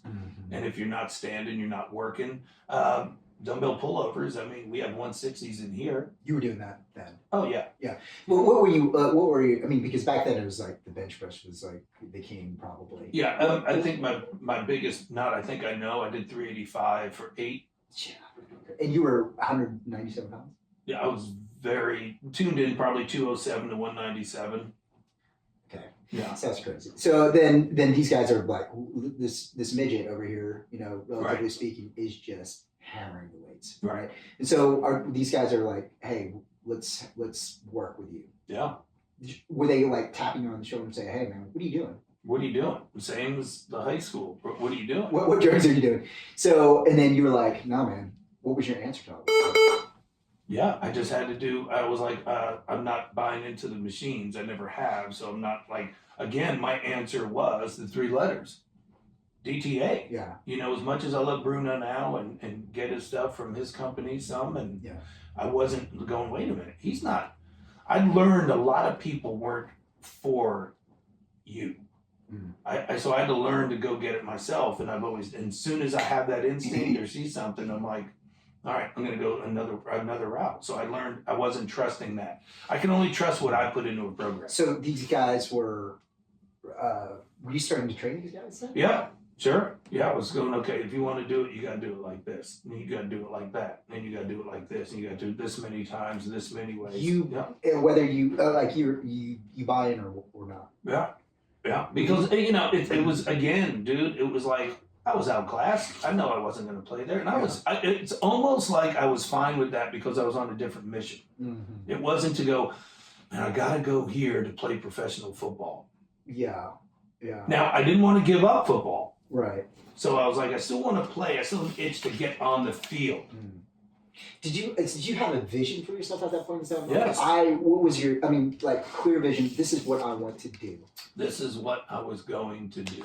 You found that early, high school. Yeah. You say, I love this iron game.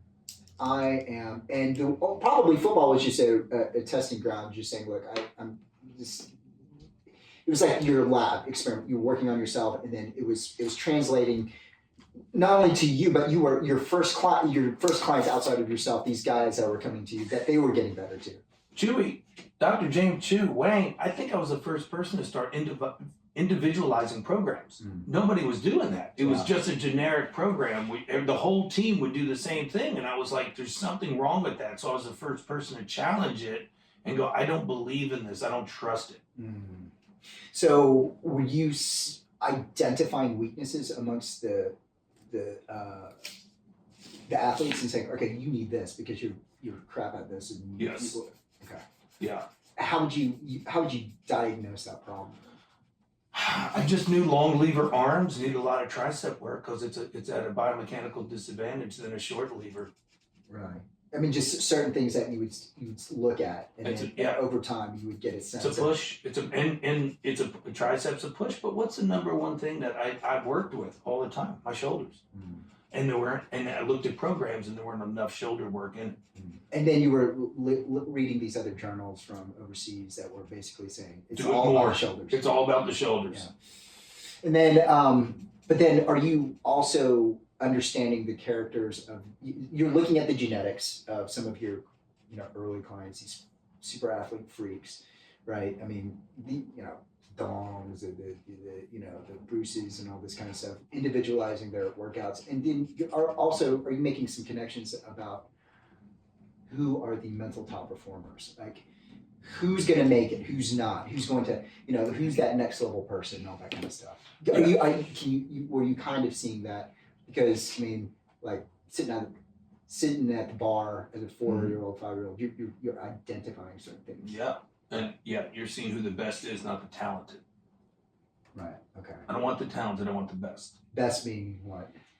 The best performer, not the most talented. The most talented guy usually isn't the best. What are you identifying amongst the best? Is it the mind? Is it what? It's the mind because they're all at the same level of the talent. Okay. So it's the characteristics of how they're handling the workouts, how they approach the Were you workouts. threading that together, saying, okay, I get these, I'm getting a group of guys, all talented. Mm-hmm. You're playing up. Mm-hmm. You're with these, and you're seeing, okay, this guy doesn't. He's not putting out. He's not putting out the work. This one is. And how they're adopting. Were you identifying that early on? Because it's not just you now. Now you're seeing that amongst the people. I do. Okay, this person. That probably started out yeah, in but college. it's true right now. Sure. In April 6th, 2019, you're talking about guys at the top of their game, recruited all across the nation, right, coming to me. Yeah. What does everybody still do in this wood gym when it works? They come to me. Right. I don't have to seek them out. They come to me. So I don't make these guys Petrone guys. They're already Petrone guys. So were these, you had Petrone guys in college then? Yeah, that were going, hey, take me to the promised land. Like, you know something that somebody else doesn't know, and I don't know how I know it. Like, there's some things that you just don't know. So were they the ones, so you because this is probably the first time you figured out, did you even know that the guys that were coming to you were going to be that next level? No. Because you were all in it together. But then it turns out that the ones that were coming to you more than likely were having these exceptional careers in college and beyond. Right. Did that click in your mind at that point in time? Because you're seeing a room full of talented people, the ones that are approaching you, that are saying, I want some type of edge, I want something else. Is that when you were making that connection? Because I've never talked about this. I've never heard this part before. No. It's really interesting. No. I still remember the first week up there and watching Keith DeLong knock himself out of practice. Like he was going so hard. I mean, his name is sideline all day DeLong. You know what I'm saying? And I was like, And Johnny Major said that he was one of the best athletes he had ever seen in his career. Is that right? yeah, and I didn't know him from Adam, Yeah. but I was like, this guy's knocking himself out of practice. I like this dude. This dude's like, we have something in common. yeah, right. Yeah. You know, I didn't Yeah. have his talent. I didn't have his size. I didn't have his speed. I mean, Yeah. he had it all. I mean, it's, you know. Yeah. So then you're threading that together too. It's like, okay, he's marrying his genetic potential with that attitude. My that three way. factors. My three factors: mental approach, mental toughness, skill, and athleticism. You got to have all three.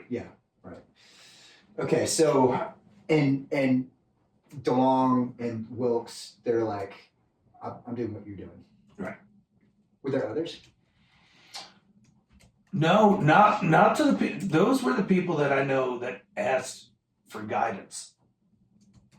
Was it? I don't think I needed others. I think that was the affirmation of like I'm on to something. Like that's when it really turned. Were they bought into you what you were doing? Yeah, because they fully bought. I'll do whatever you do. just help me make some programs, bro. Like you're just blowing it out, and you're over there in the Nautilus, and you're coming over here. So they're seeking you out. Right, you're coming over here putting up numbers, and you're not even in the weight room. You're not allowed in the free weight room. And so when you see these guys progress, because okay, let's talk about DeLong and Wilk. I think was considered one of the at the time one of the best offensive linemen in the history of UT. Mhm. His career. How long did I don't even know if Wilk wants me to speak about his career, but you probably wouldn't. But 13 years. 13 years. Yeah. As successful as a career you could have as an offensive. I mean, that's a lot of longevity in a really brutal position. I'm assuming smart guy too. Mhm. Wilk smart had that go get sought you out. DeLong. I mean, if you don't remember, DeLong was an animal. But he had a pedigree also. Steve DeLong, his dad, Oh, yeah, was that's a right. Buckus Award, Lombardi. All that. Played with the Bears, played with Dick Buckus. Oh, I forgot about that. Yeah. His mom was a hell of an athlete. His sister's a hell of an athlete. So the pedigree was there. Pedigree was there, but that pedigree does not necessarily mean success. No. No, the talent, right? No. So that he had that go get Mm-hmm. Super Bowl, Yeah. won a Super Bowl. Mm-hmm. So what did that mean to you when you see that? Did that help develop you? Did that give you some extra confidence in saying, Yeah. okay, yeah, I got a gift, and I got a gift to see something. yeah, I mean, and it's. Listen, I don't claim to have a lot of gifts, but that is one that I get to go. I see that. I can see this person's going to go there. That way before they do it. Were you telling these guys that? I think they knew some because they were getting the accolades. Yeah, right. But I did say, hey, with training, we could get this. And I think Keith was, I could have had 2 first-round guys. Keith was drafted first round, and Wilkie was the first pick of the second round. And just because of a minor mishap at night, yeah, he yeah. would have been a First first-round round. guy also. Holy shit, man! So that you had those were your first 2 first-round guys. Yeah. I mean, well, not technically not, Right. but what it may have been. And really, Mhm. anybody else that you were training at the time? No, I mean, Reggie Cobb came in with me, and he was, Really? he had the most beautiful calves. I mean, he had such a great physique for a Were running you- back.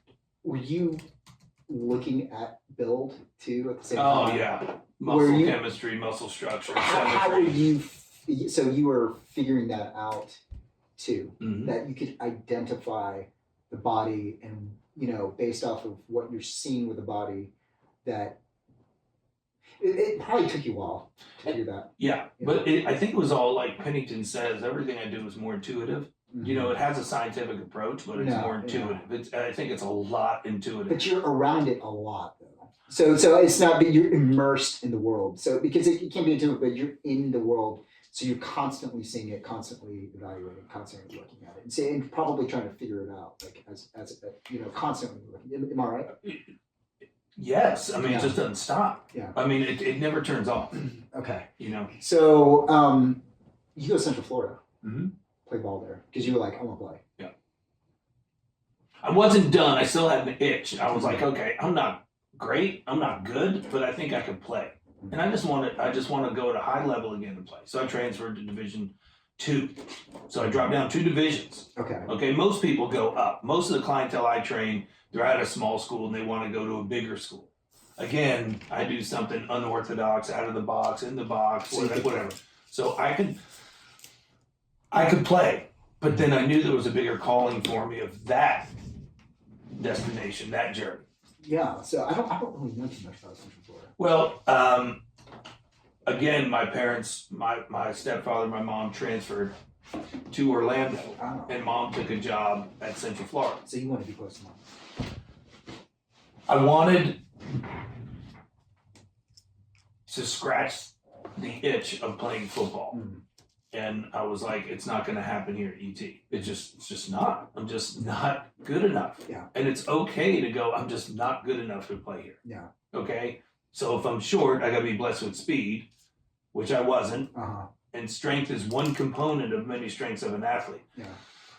So I go to Central Florida, Mm-hmm. and I'm like, I could play here. Yeah. Okay. So Did you then kick ass, don't you? I when I was on the field, Yeah. but then I pushed it too hard in the weight room. Had another, I've had 3 hernia operations. No shit. Yeah. At that point in time? Mm-hmm. How old were you? 20, 21? Yeah, somewhere around that, 20, I 21. bet you were still working out after the hernia. Or when you didn't even know you had the problem. Again, I think that solidified of, okay, the football thing, again, I'm not in control of. I'm coming down here, and now I put weight on. So now I had to recreate my body again from strong safety to inside linebacker. So at 197, I had to go to 237 pounds. Whoa.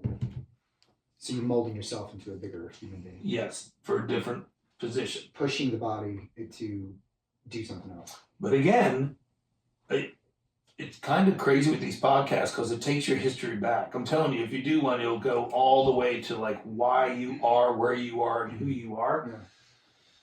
I sought out another gym because I got busted trying to go through a window at Central Florida's weight room on a Sunday to get extra work in. Okay. Yeah. Mike Kruzek, 4-time Super Bowl champion, backup to Terry Bradshaw, was our offense coordinator. And he was big into weight training, and he busted me going in, and he let me work out that day, but he's like, I can't let you do this all the time. And I still remember he had all his Super Bowl rings on the bench, and I was like, oh my God, you're 20 years old. Yeah. So I got a membership at a world gym. So on the weekends, on Saturday and Sunday, I trained more than what I was doing at Central Florida. Because I didn't think we were doing enough. So again, I saw it out. So that's when I knew I'm done. I don't want to play football anymore. This passion is there. I don't know why I keep suppressing it. So let's just launch it. Wow. So then I So started. you're like 20, 21 years old. Yeah. So then I started writing the programs for Central Florida strength coach, Dana Martin. For the strength coach, you're like, you're not doing this shit right. Let me help you out. And were people adopting it? Yeah. Were people coming to you? Yes. They were like, you're doing something that no one else is doing. We're getting the results. And you were like, I would love to just write this because I love this. Yeah, they had one at Central Florida. The talent pool's a little bit different than University of Tennessee. Yeah. So they had one linebacker that had potential to go pro, and I trained him and he went pro. No shit. Mhm. So that's awesome. So because there's a little bit of that in your history, this kind of maximizing someone from even from like a disadvantaged school, right? Because you got some, later on we can talk about some of these, Canadians and other things that make it big. But you identify this guy and you're like, okay, this is what you need. I think I can make this better and get you to someplace else. Right. Yeah. Who's this guy? He was a black guy. He was your typical 6'2", 235, Wyatt Bogan. Wow. How in the hell would I remember that? Wow. What did it make you feel when you created this stuff, Central Florida, you're doing this thing that you like, you see the results not only in yourself, but you're making it happen for this guy. Were you just like, this is it? just came natural, and you're supposed to do the things that are easy that you love, but not the stuff that's hard and unnatural, because I don't think you'll ever get there. Okay. So, Central Florida probably comes to an end. I mean, most of them comes to an end. Then what's next for you as far as I come back to UT, finish up school. Okay. Now I know my journey. Now it's on. Now 100%. This is it. That's it. I'm not messing with any more sports. I'm not doing anything of trying. It's not about me anymore trying to be an athlete. Now I'm going to start training athletes. What is the environment like that for that type of role? I mean, like in what is it, early 90s? Well, nobody was doing it. Yeah, that's what I'm saying. I mean, there's no template for this, right? No. There's not even real trainers at that point. Was it just kind of starting up, or was it there was anything? There was nothing, and nothing like I wanted to do, because I wanted to do like my dad created, everybody over at the house, and I wanted to train everybody like boxers. So I wanted everybody to live with me, train with me, eat with me, sleep with me. Not me personally, but sleep in the house. Laugh with me, cry with me, and become a family and train. And where did that boxer, the idea of the boxer come from? Well, because that's all they did. I mean, and they still do. They Did go you- away did to you- Big Bear Camp Lake in Utah or Where whatever. did you figure it is. that out? Like where, like that you knew that was a training style? The boxing game from my dad all the way. Okay. I mean, so I studied. I was a huge. Okay, all right. We're getting to a place to where I came Customato. Oh, yeah. Mike Tyson's. You big fan of Cuss? But huge. I studied yeah. him. So remember, he was a heavyweight champion of the world in 1986 Oh yeah. at 19 years of age. So you were like, what's this guy? I watched his biographies and everything. You didn't have social media like you do now, but Right. anything came on TV. I'm watching him and watching how he cooked in the kitchen. And Was his he? life. Would you consider him one of the first kind of guys that you wanted to Yes. emulate Yeah. outside Customato? Yes. Okay. Period. Customato. I wanted to be like that. I wanted to understand athletes. He handled Mike Tyson different than other heavyweight guys. He knew he had a champion, but he had to handle him different. He lived with him. He took him in. His wife. Another Italian up in Italian, New York area. Catskill, New York. Yeah. Mhm. Is exactly where they're from.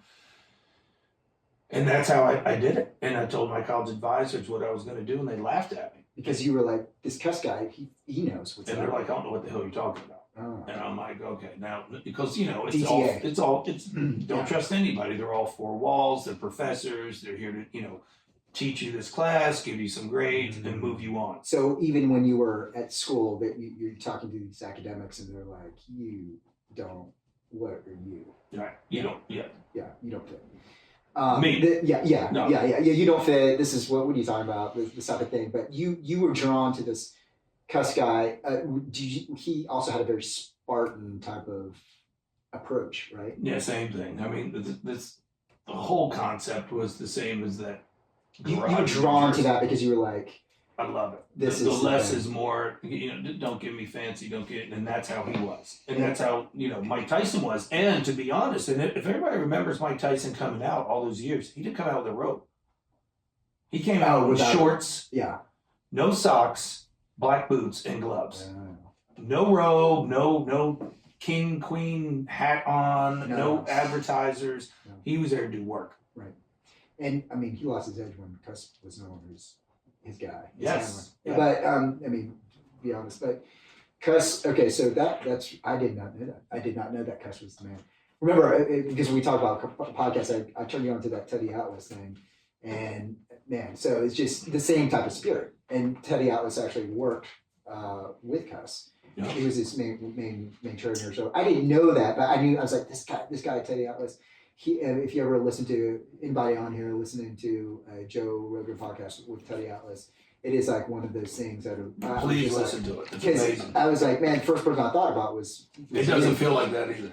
Oh, I know. I know to you because you're drawing like green dongs and stuff like that, peppers, whatever. Yeah. Don't worry, we'll get there. So anyway, But that is true because Teddy Atlas also worked with the Jets when Chad was there, Yeah. and he loved him. He loved his mental insight as much as anything. wow. So okay, so you were drawn from you were eating up as much information about Customato because I think you're probably just drawn culturally to the guy, regionally to the guy, the results, the this, the that. I'm assuming that's kind of like, okay, this is this is something that I want to emulate. Yes. Because part of your model is to bring, like you said, I want to be like a boxing coach Mm-hmm. to my athletes, and that's part of what you do is you bring them in, their family. They did I did not know that. That totally makes sense. Yeah. So Yeah. Okay, then. And I was reading all that. I would get all that information out of a Sports Illustrated. Yeah. And we didn't have anything, bro. Yeah. So you had to be really hungry. Yeah. You had to be really hungry to hone your craft and do what you want to do. Now nobody's hungry. It's all paper. It's all puff. So you getting this weird information from Sports Illustrated. There's another guy that you read about Sports Illustrated that you were drawn to.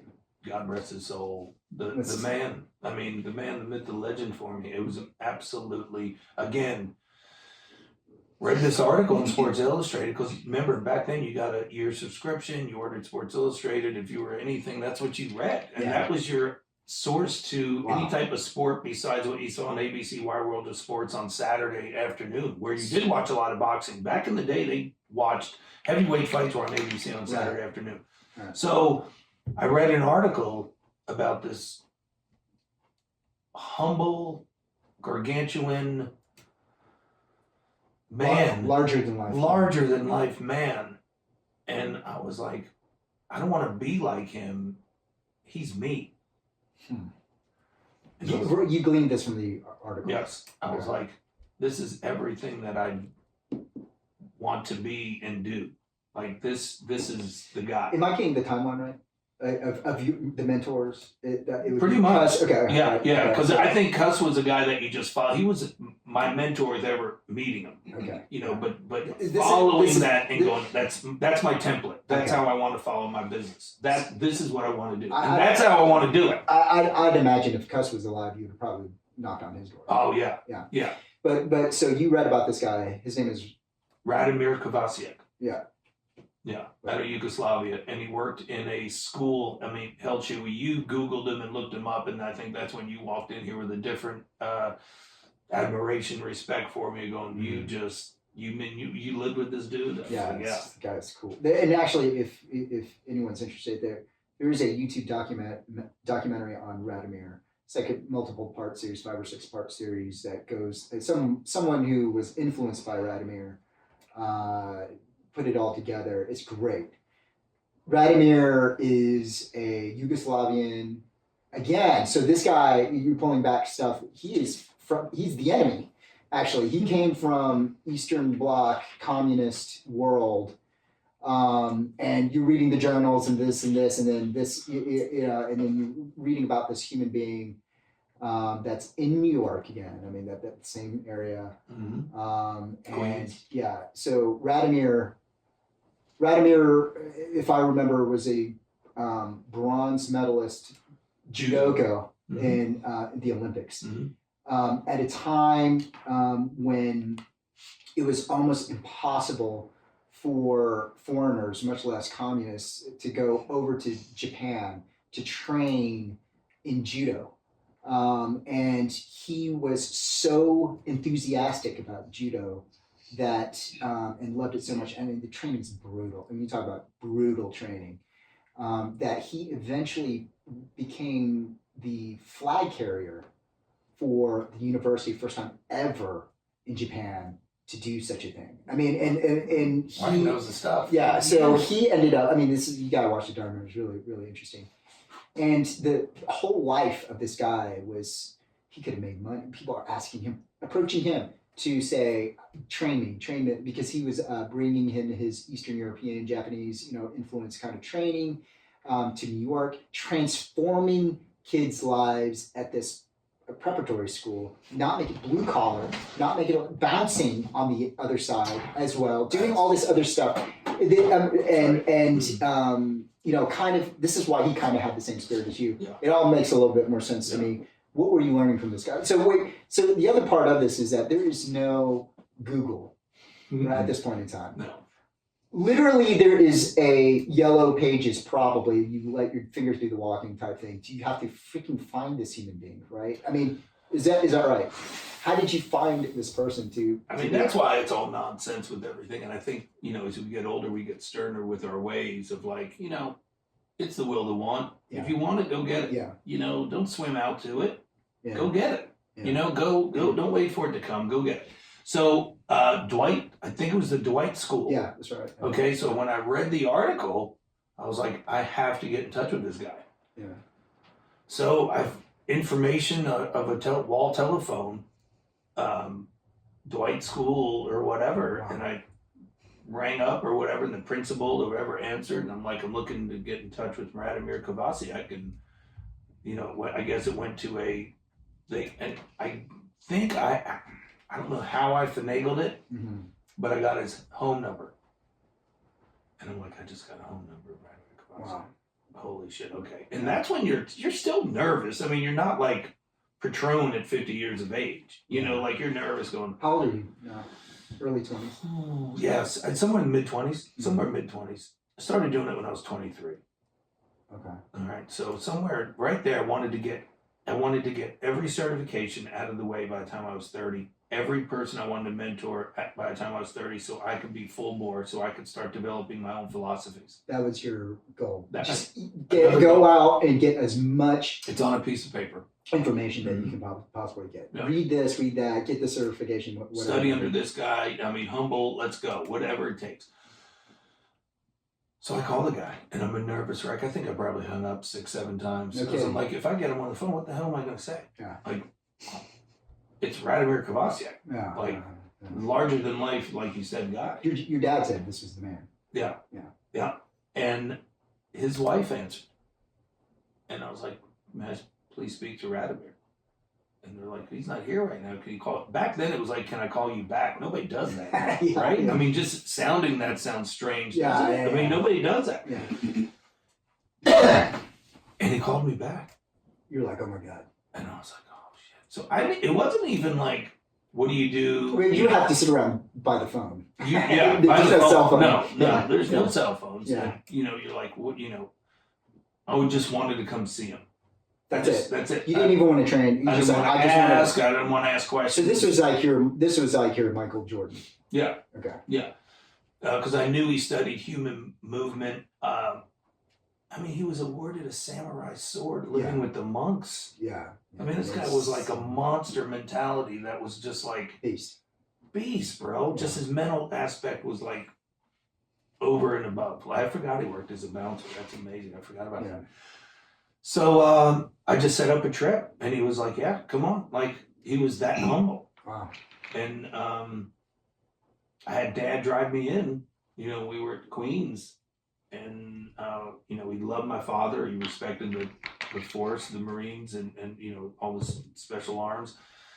And I just developed a relationship with him, and from there on, I was, you know, it was awesome. I mean, he taught me so much. You stayed with him for a while. Yeah, yeah. He trained a lot of the Villanova and Georgetown basketball players. He had cots downstairs. So all the best of the best had their guys live with him, you know? Oh, so he was doing that. He was doing that. He was doing that the whole thing, that cuss thing, and you probably didn't even know it at the time. No. Wow. No. And he taught me the mechanics of sprint form that nobody else could teach. It's not even it's not even part of the USATF track certification that I got. Because he came from a Eastern European approach where the methodologies are very, very different. And you probably know that some of your culture, Chewy, you know, you're not giving yourself enough credit, but I've studied that with the Olympic weight training, all the Guangzhou, China, and all the Milo tapes that I studied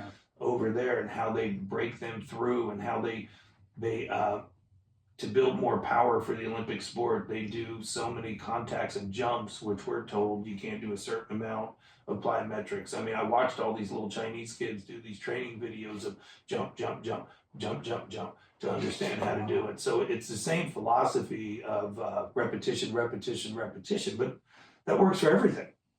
So, and Radomir was like this. Radomir was just a guy of movement, man. I mean, he just understood. I mean, he's the first one to tell me, you know, when you lived with him, you went out the back door or the front door. And you had two different disciplines when you went out for breakfast in the morning. You either had to jump over something out of back door or front door, or vice versa with a barbell. of a clean and jerk. Seriously. So when you walked out, what weren't you warm? You weren't warmed up for anything. Yeah. And he didn't believe in a lot of the warm-ups. He thought it relaxed the muscles and made them slower. And I'd always say, Ryder, I got to warm up before I do that. And a classic statement that Brian White to Harrison Smith to Chad Pennington to Todd Helton, all my guys would say, you don't warm up in a bar fight. And that's why, if you notice, I'm not saying to do this, this is just me, I don't do a lot of warm-ups. You witnessed Olympic lifter today, and I just jumped in and started lifting with them. Yeah. I didn't put sleeves on, I didn't put the Olympic shoes on. Did this totally shake up your concepts? No, it didn't shake up any concepts because I really knew I was at home. I was at the right place. I found somebody like me because he's so extraordinary and he's so unorthodox and he's not the box guy. Remember, misfits have to be with misfits. Yeah. And I always felt misplaced, misfit, misunderstood. The Jersey kid in Knoxville, Tennessee. You know, out of place, out of sorts. Right. And I knew I was home. You know, I was up north again. And I was with this guy that was just doing amazing stuff. And we could go on and on about the stuff that he did. But, the whole tack method inside the shoe was the most bizarre thing I've ever done training in my life. What was that? He could notice when I got out of the thing, he noticed my dad's left side of his back was off when we walked to him. Your dad's? Mm-hmm. Because he taught me how to analyze a person's gait before they came to you, because he could size them up. And you could either identify him as an athlete or know how to take him, because he was that of a badass. Wow. And he's like, you have flat feet. I'm like, I know. I just think I'd be much faster if I didn't have flat feet. And he goes, I got the thing for you. Put a tack in your shoe. Put tacks in took my insoles out, taped them with tape, and put little tacks underneath my heels.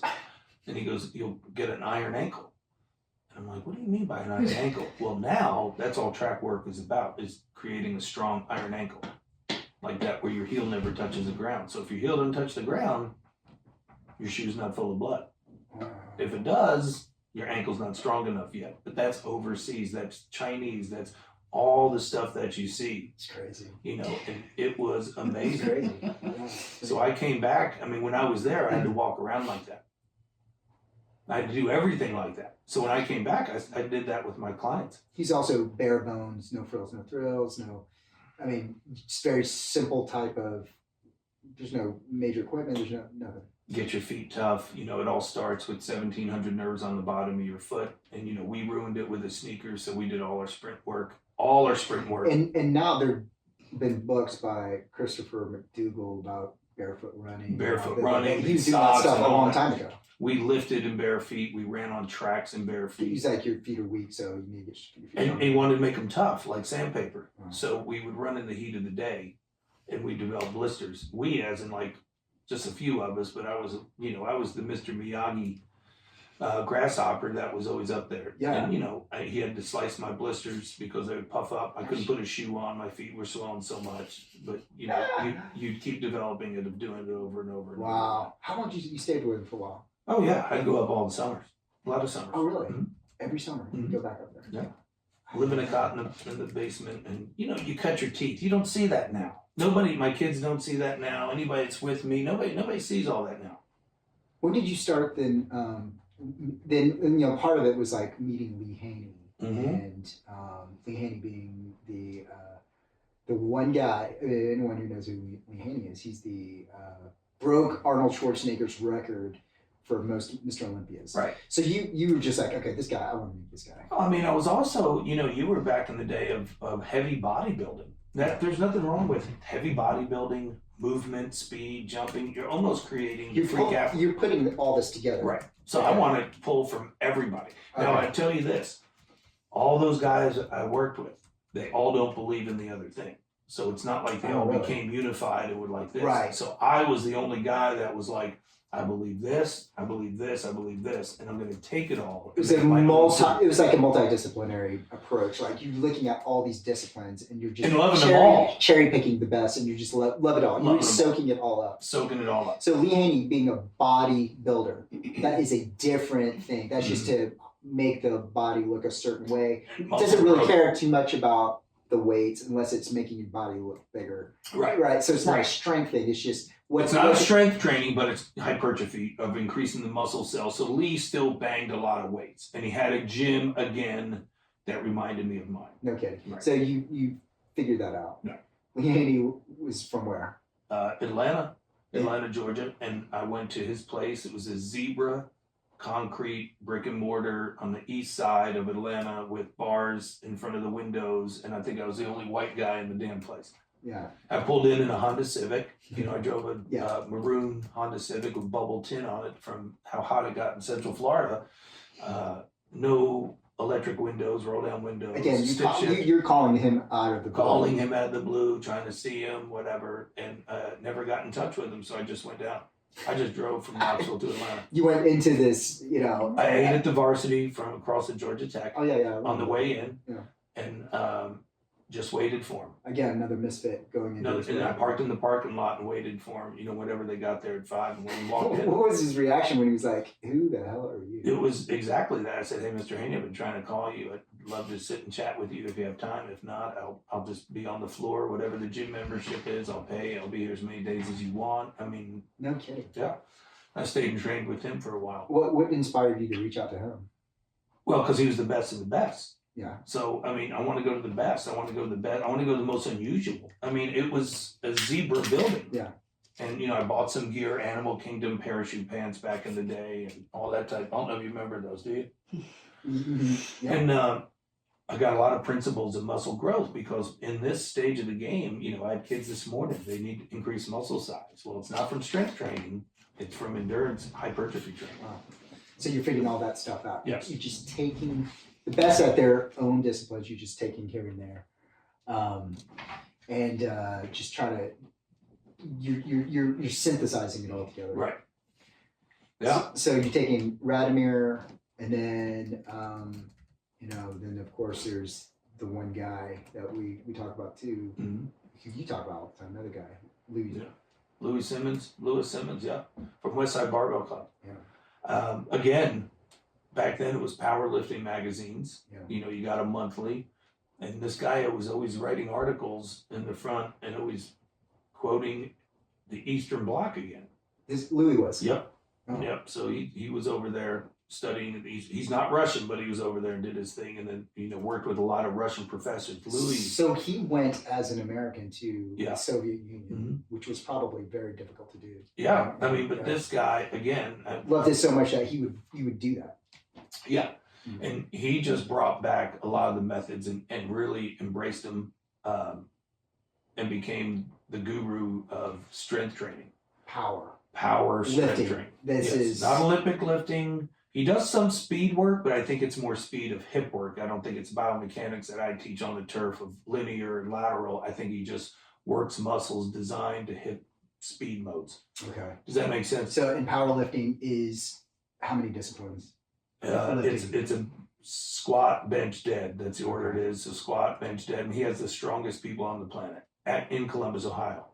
And he's I mean, you can also listen to Louis Simmons on multiple podcasts, whatever. Sure. But the guy is flat out honest about his opinions.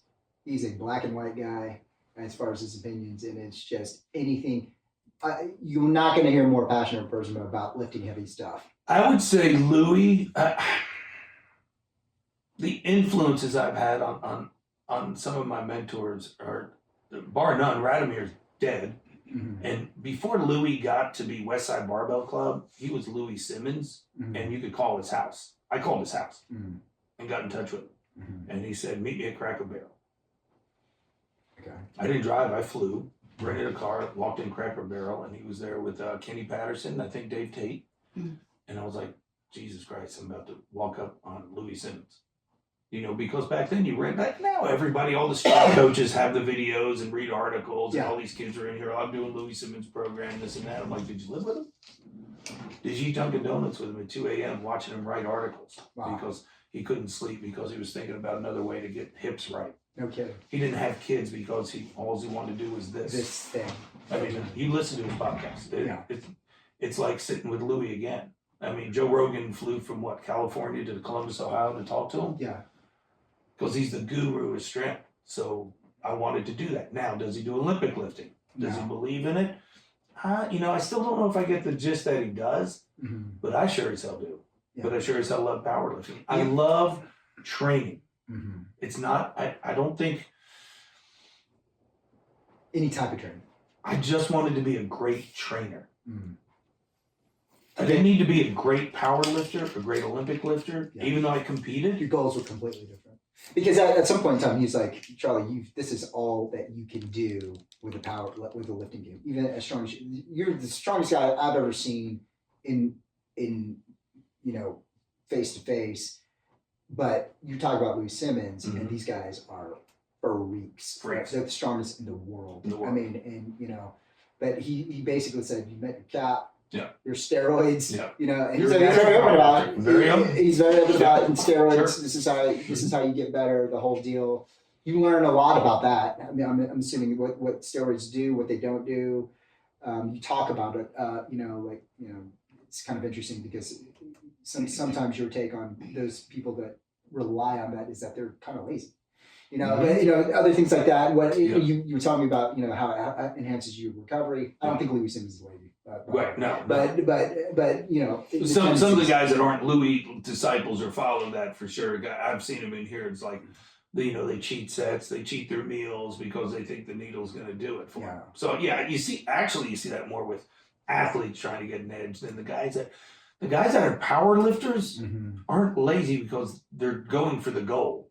It's the average guy that doesn't know much about steroids but wants to enhance his 40 or make himself a better athlete. That's just preposterous. Well, so Louis, major influence. Again, kind of like Lee Haney, very very specific in his world. Mm-hmm. Your goals are different though. I want some of that. I'm getting that information from this person, that person, but I want to be a trainer. I want to maximize athletes. Is that fair to say? Is that what you were going for? Whatever that is. Yes, I didn't have a specific niche. I know I didn't want to do anything but train athletes. I didn't need a batting cage. I didn't need basketball goals. I didn't need a throwing mound. I was going to train athletes. And listening to Louis when he goes, dude, my life is pulling the bar off the floor. This is all I'm going to do. Yeah. This is what I'm going to die doing. Yeah. This is what I'm It going to do. will kill him. Literally kill him. This is what I'm doing. Yeah. This is exact. I'm like, it's not, let me get out of this business and do this. Why would you do something that this morning I couldn't wait to get out of bed? Yeah. I couldn't wait to get out of, there's no alarms for me, bro. Yeah. So it's like those disciplines work, and I could put Louis' disciplines, Radimir's disciplines, Lee Haney's disciplines, Paul Chek, the guy that founded the physio ball disciplines that we use in here. I can make freak athletes. Yeah. But those guys stay in that niche, which is awesome. Right. But I also like to train my mountain bikers, my road bikers, my AV volleyball players, my mountain climbers like you. I think my gift was to assess an athlete and what they do and come up with a program. And it would take all of this a little bit of here, a little bit of that, Yes. a little bit of this. Yeah. I mean, not in a superficial way, because you delved in, you sought these people out, you absorbed, you were there, like knocking on their door, like just like a sponge, whatever I can get my hands on to get to learn, because you were so hungry for this. And then speed too. I mean, you called out a guy from Arkansas. Some of the best, because Steve Thomas and Steve Sylvie from the University of Florida, University of Arkansas went to Dallas, because they're the best, right? They had the best programs. Yeah. So I got my certification through those guys, and it was funny because once they knew who I was and what I was doing in the business, I guess up and coming at 28, 29, they wanted to sit down after dinner and talk about the business side of it. So we had mutual respect for our fields and disciplines, and they were the best of the best, and they taught me a lot about foot strike patterns, center under mass, all the different things, what to look for, what not to look for. The whole thing. Wow. So meanwhile, as you're doing all this stuff, you still are working with people. And let's do this. I think we got a pretty good backdrop Mhm. of the early influences and who the meat and potatoes of who you are. Mhm. It's been a good podcast. I think I want to do this again. Yeah, I mean, And- this doesn't have to launch out until Holly. I want this I want- back, like our 50th podcast that comes out, I want to do. because we could stop at any time. I want to do this one because I think it's a good stopping point. Mhm. I gotta go. Yeah.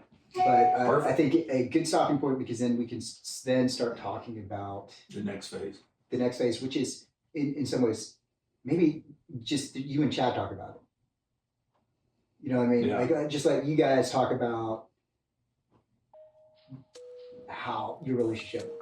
I don't need to hear. You don't need to hear me ask about it. I think people would like to hear you guys talk about it. Yeah. But I think you got a good background of this, the beginning where you are right now, where you are developing this Right. identity Right. and where you're pulling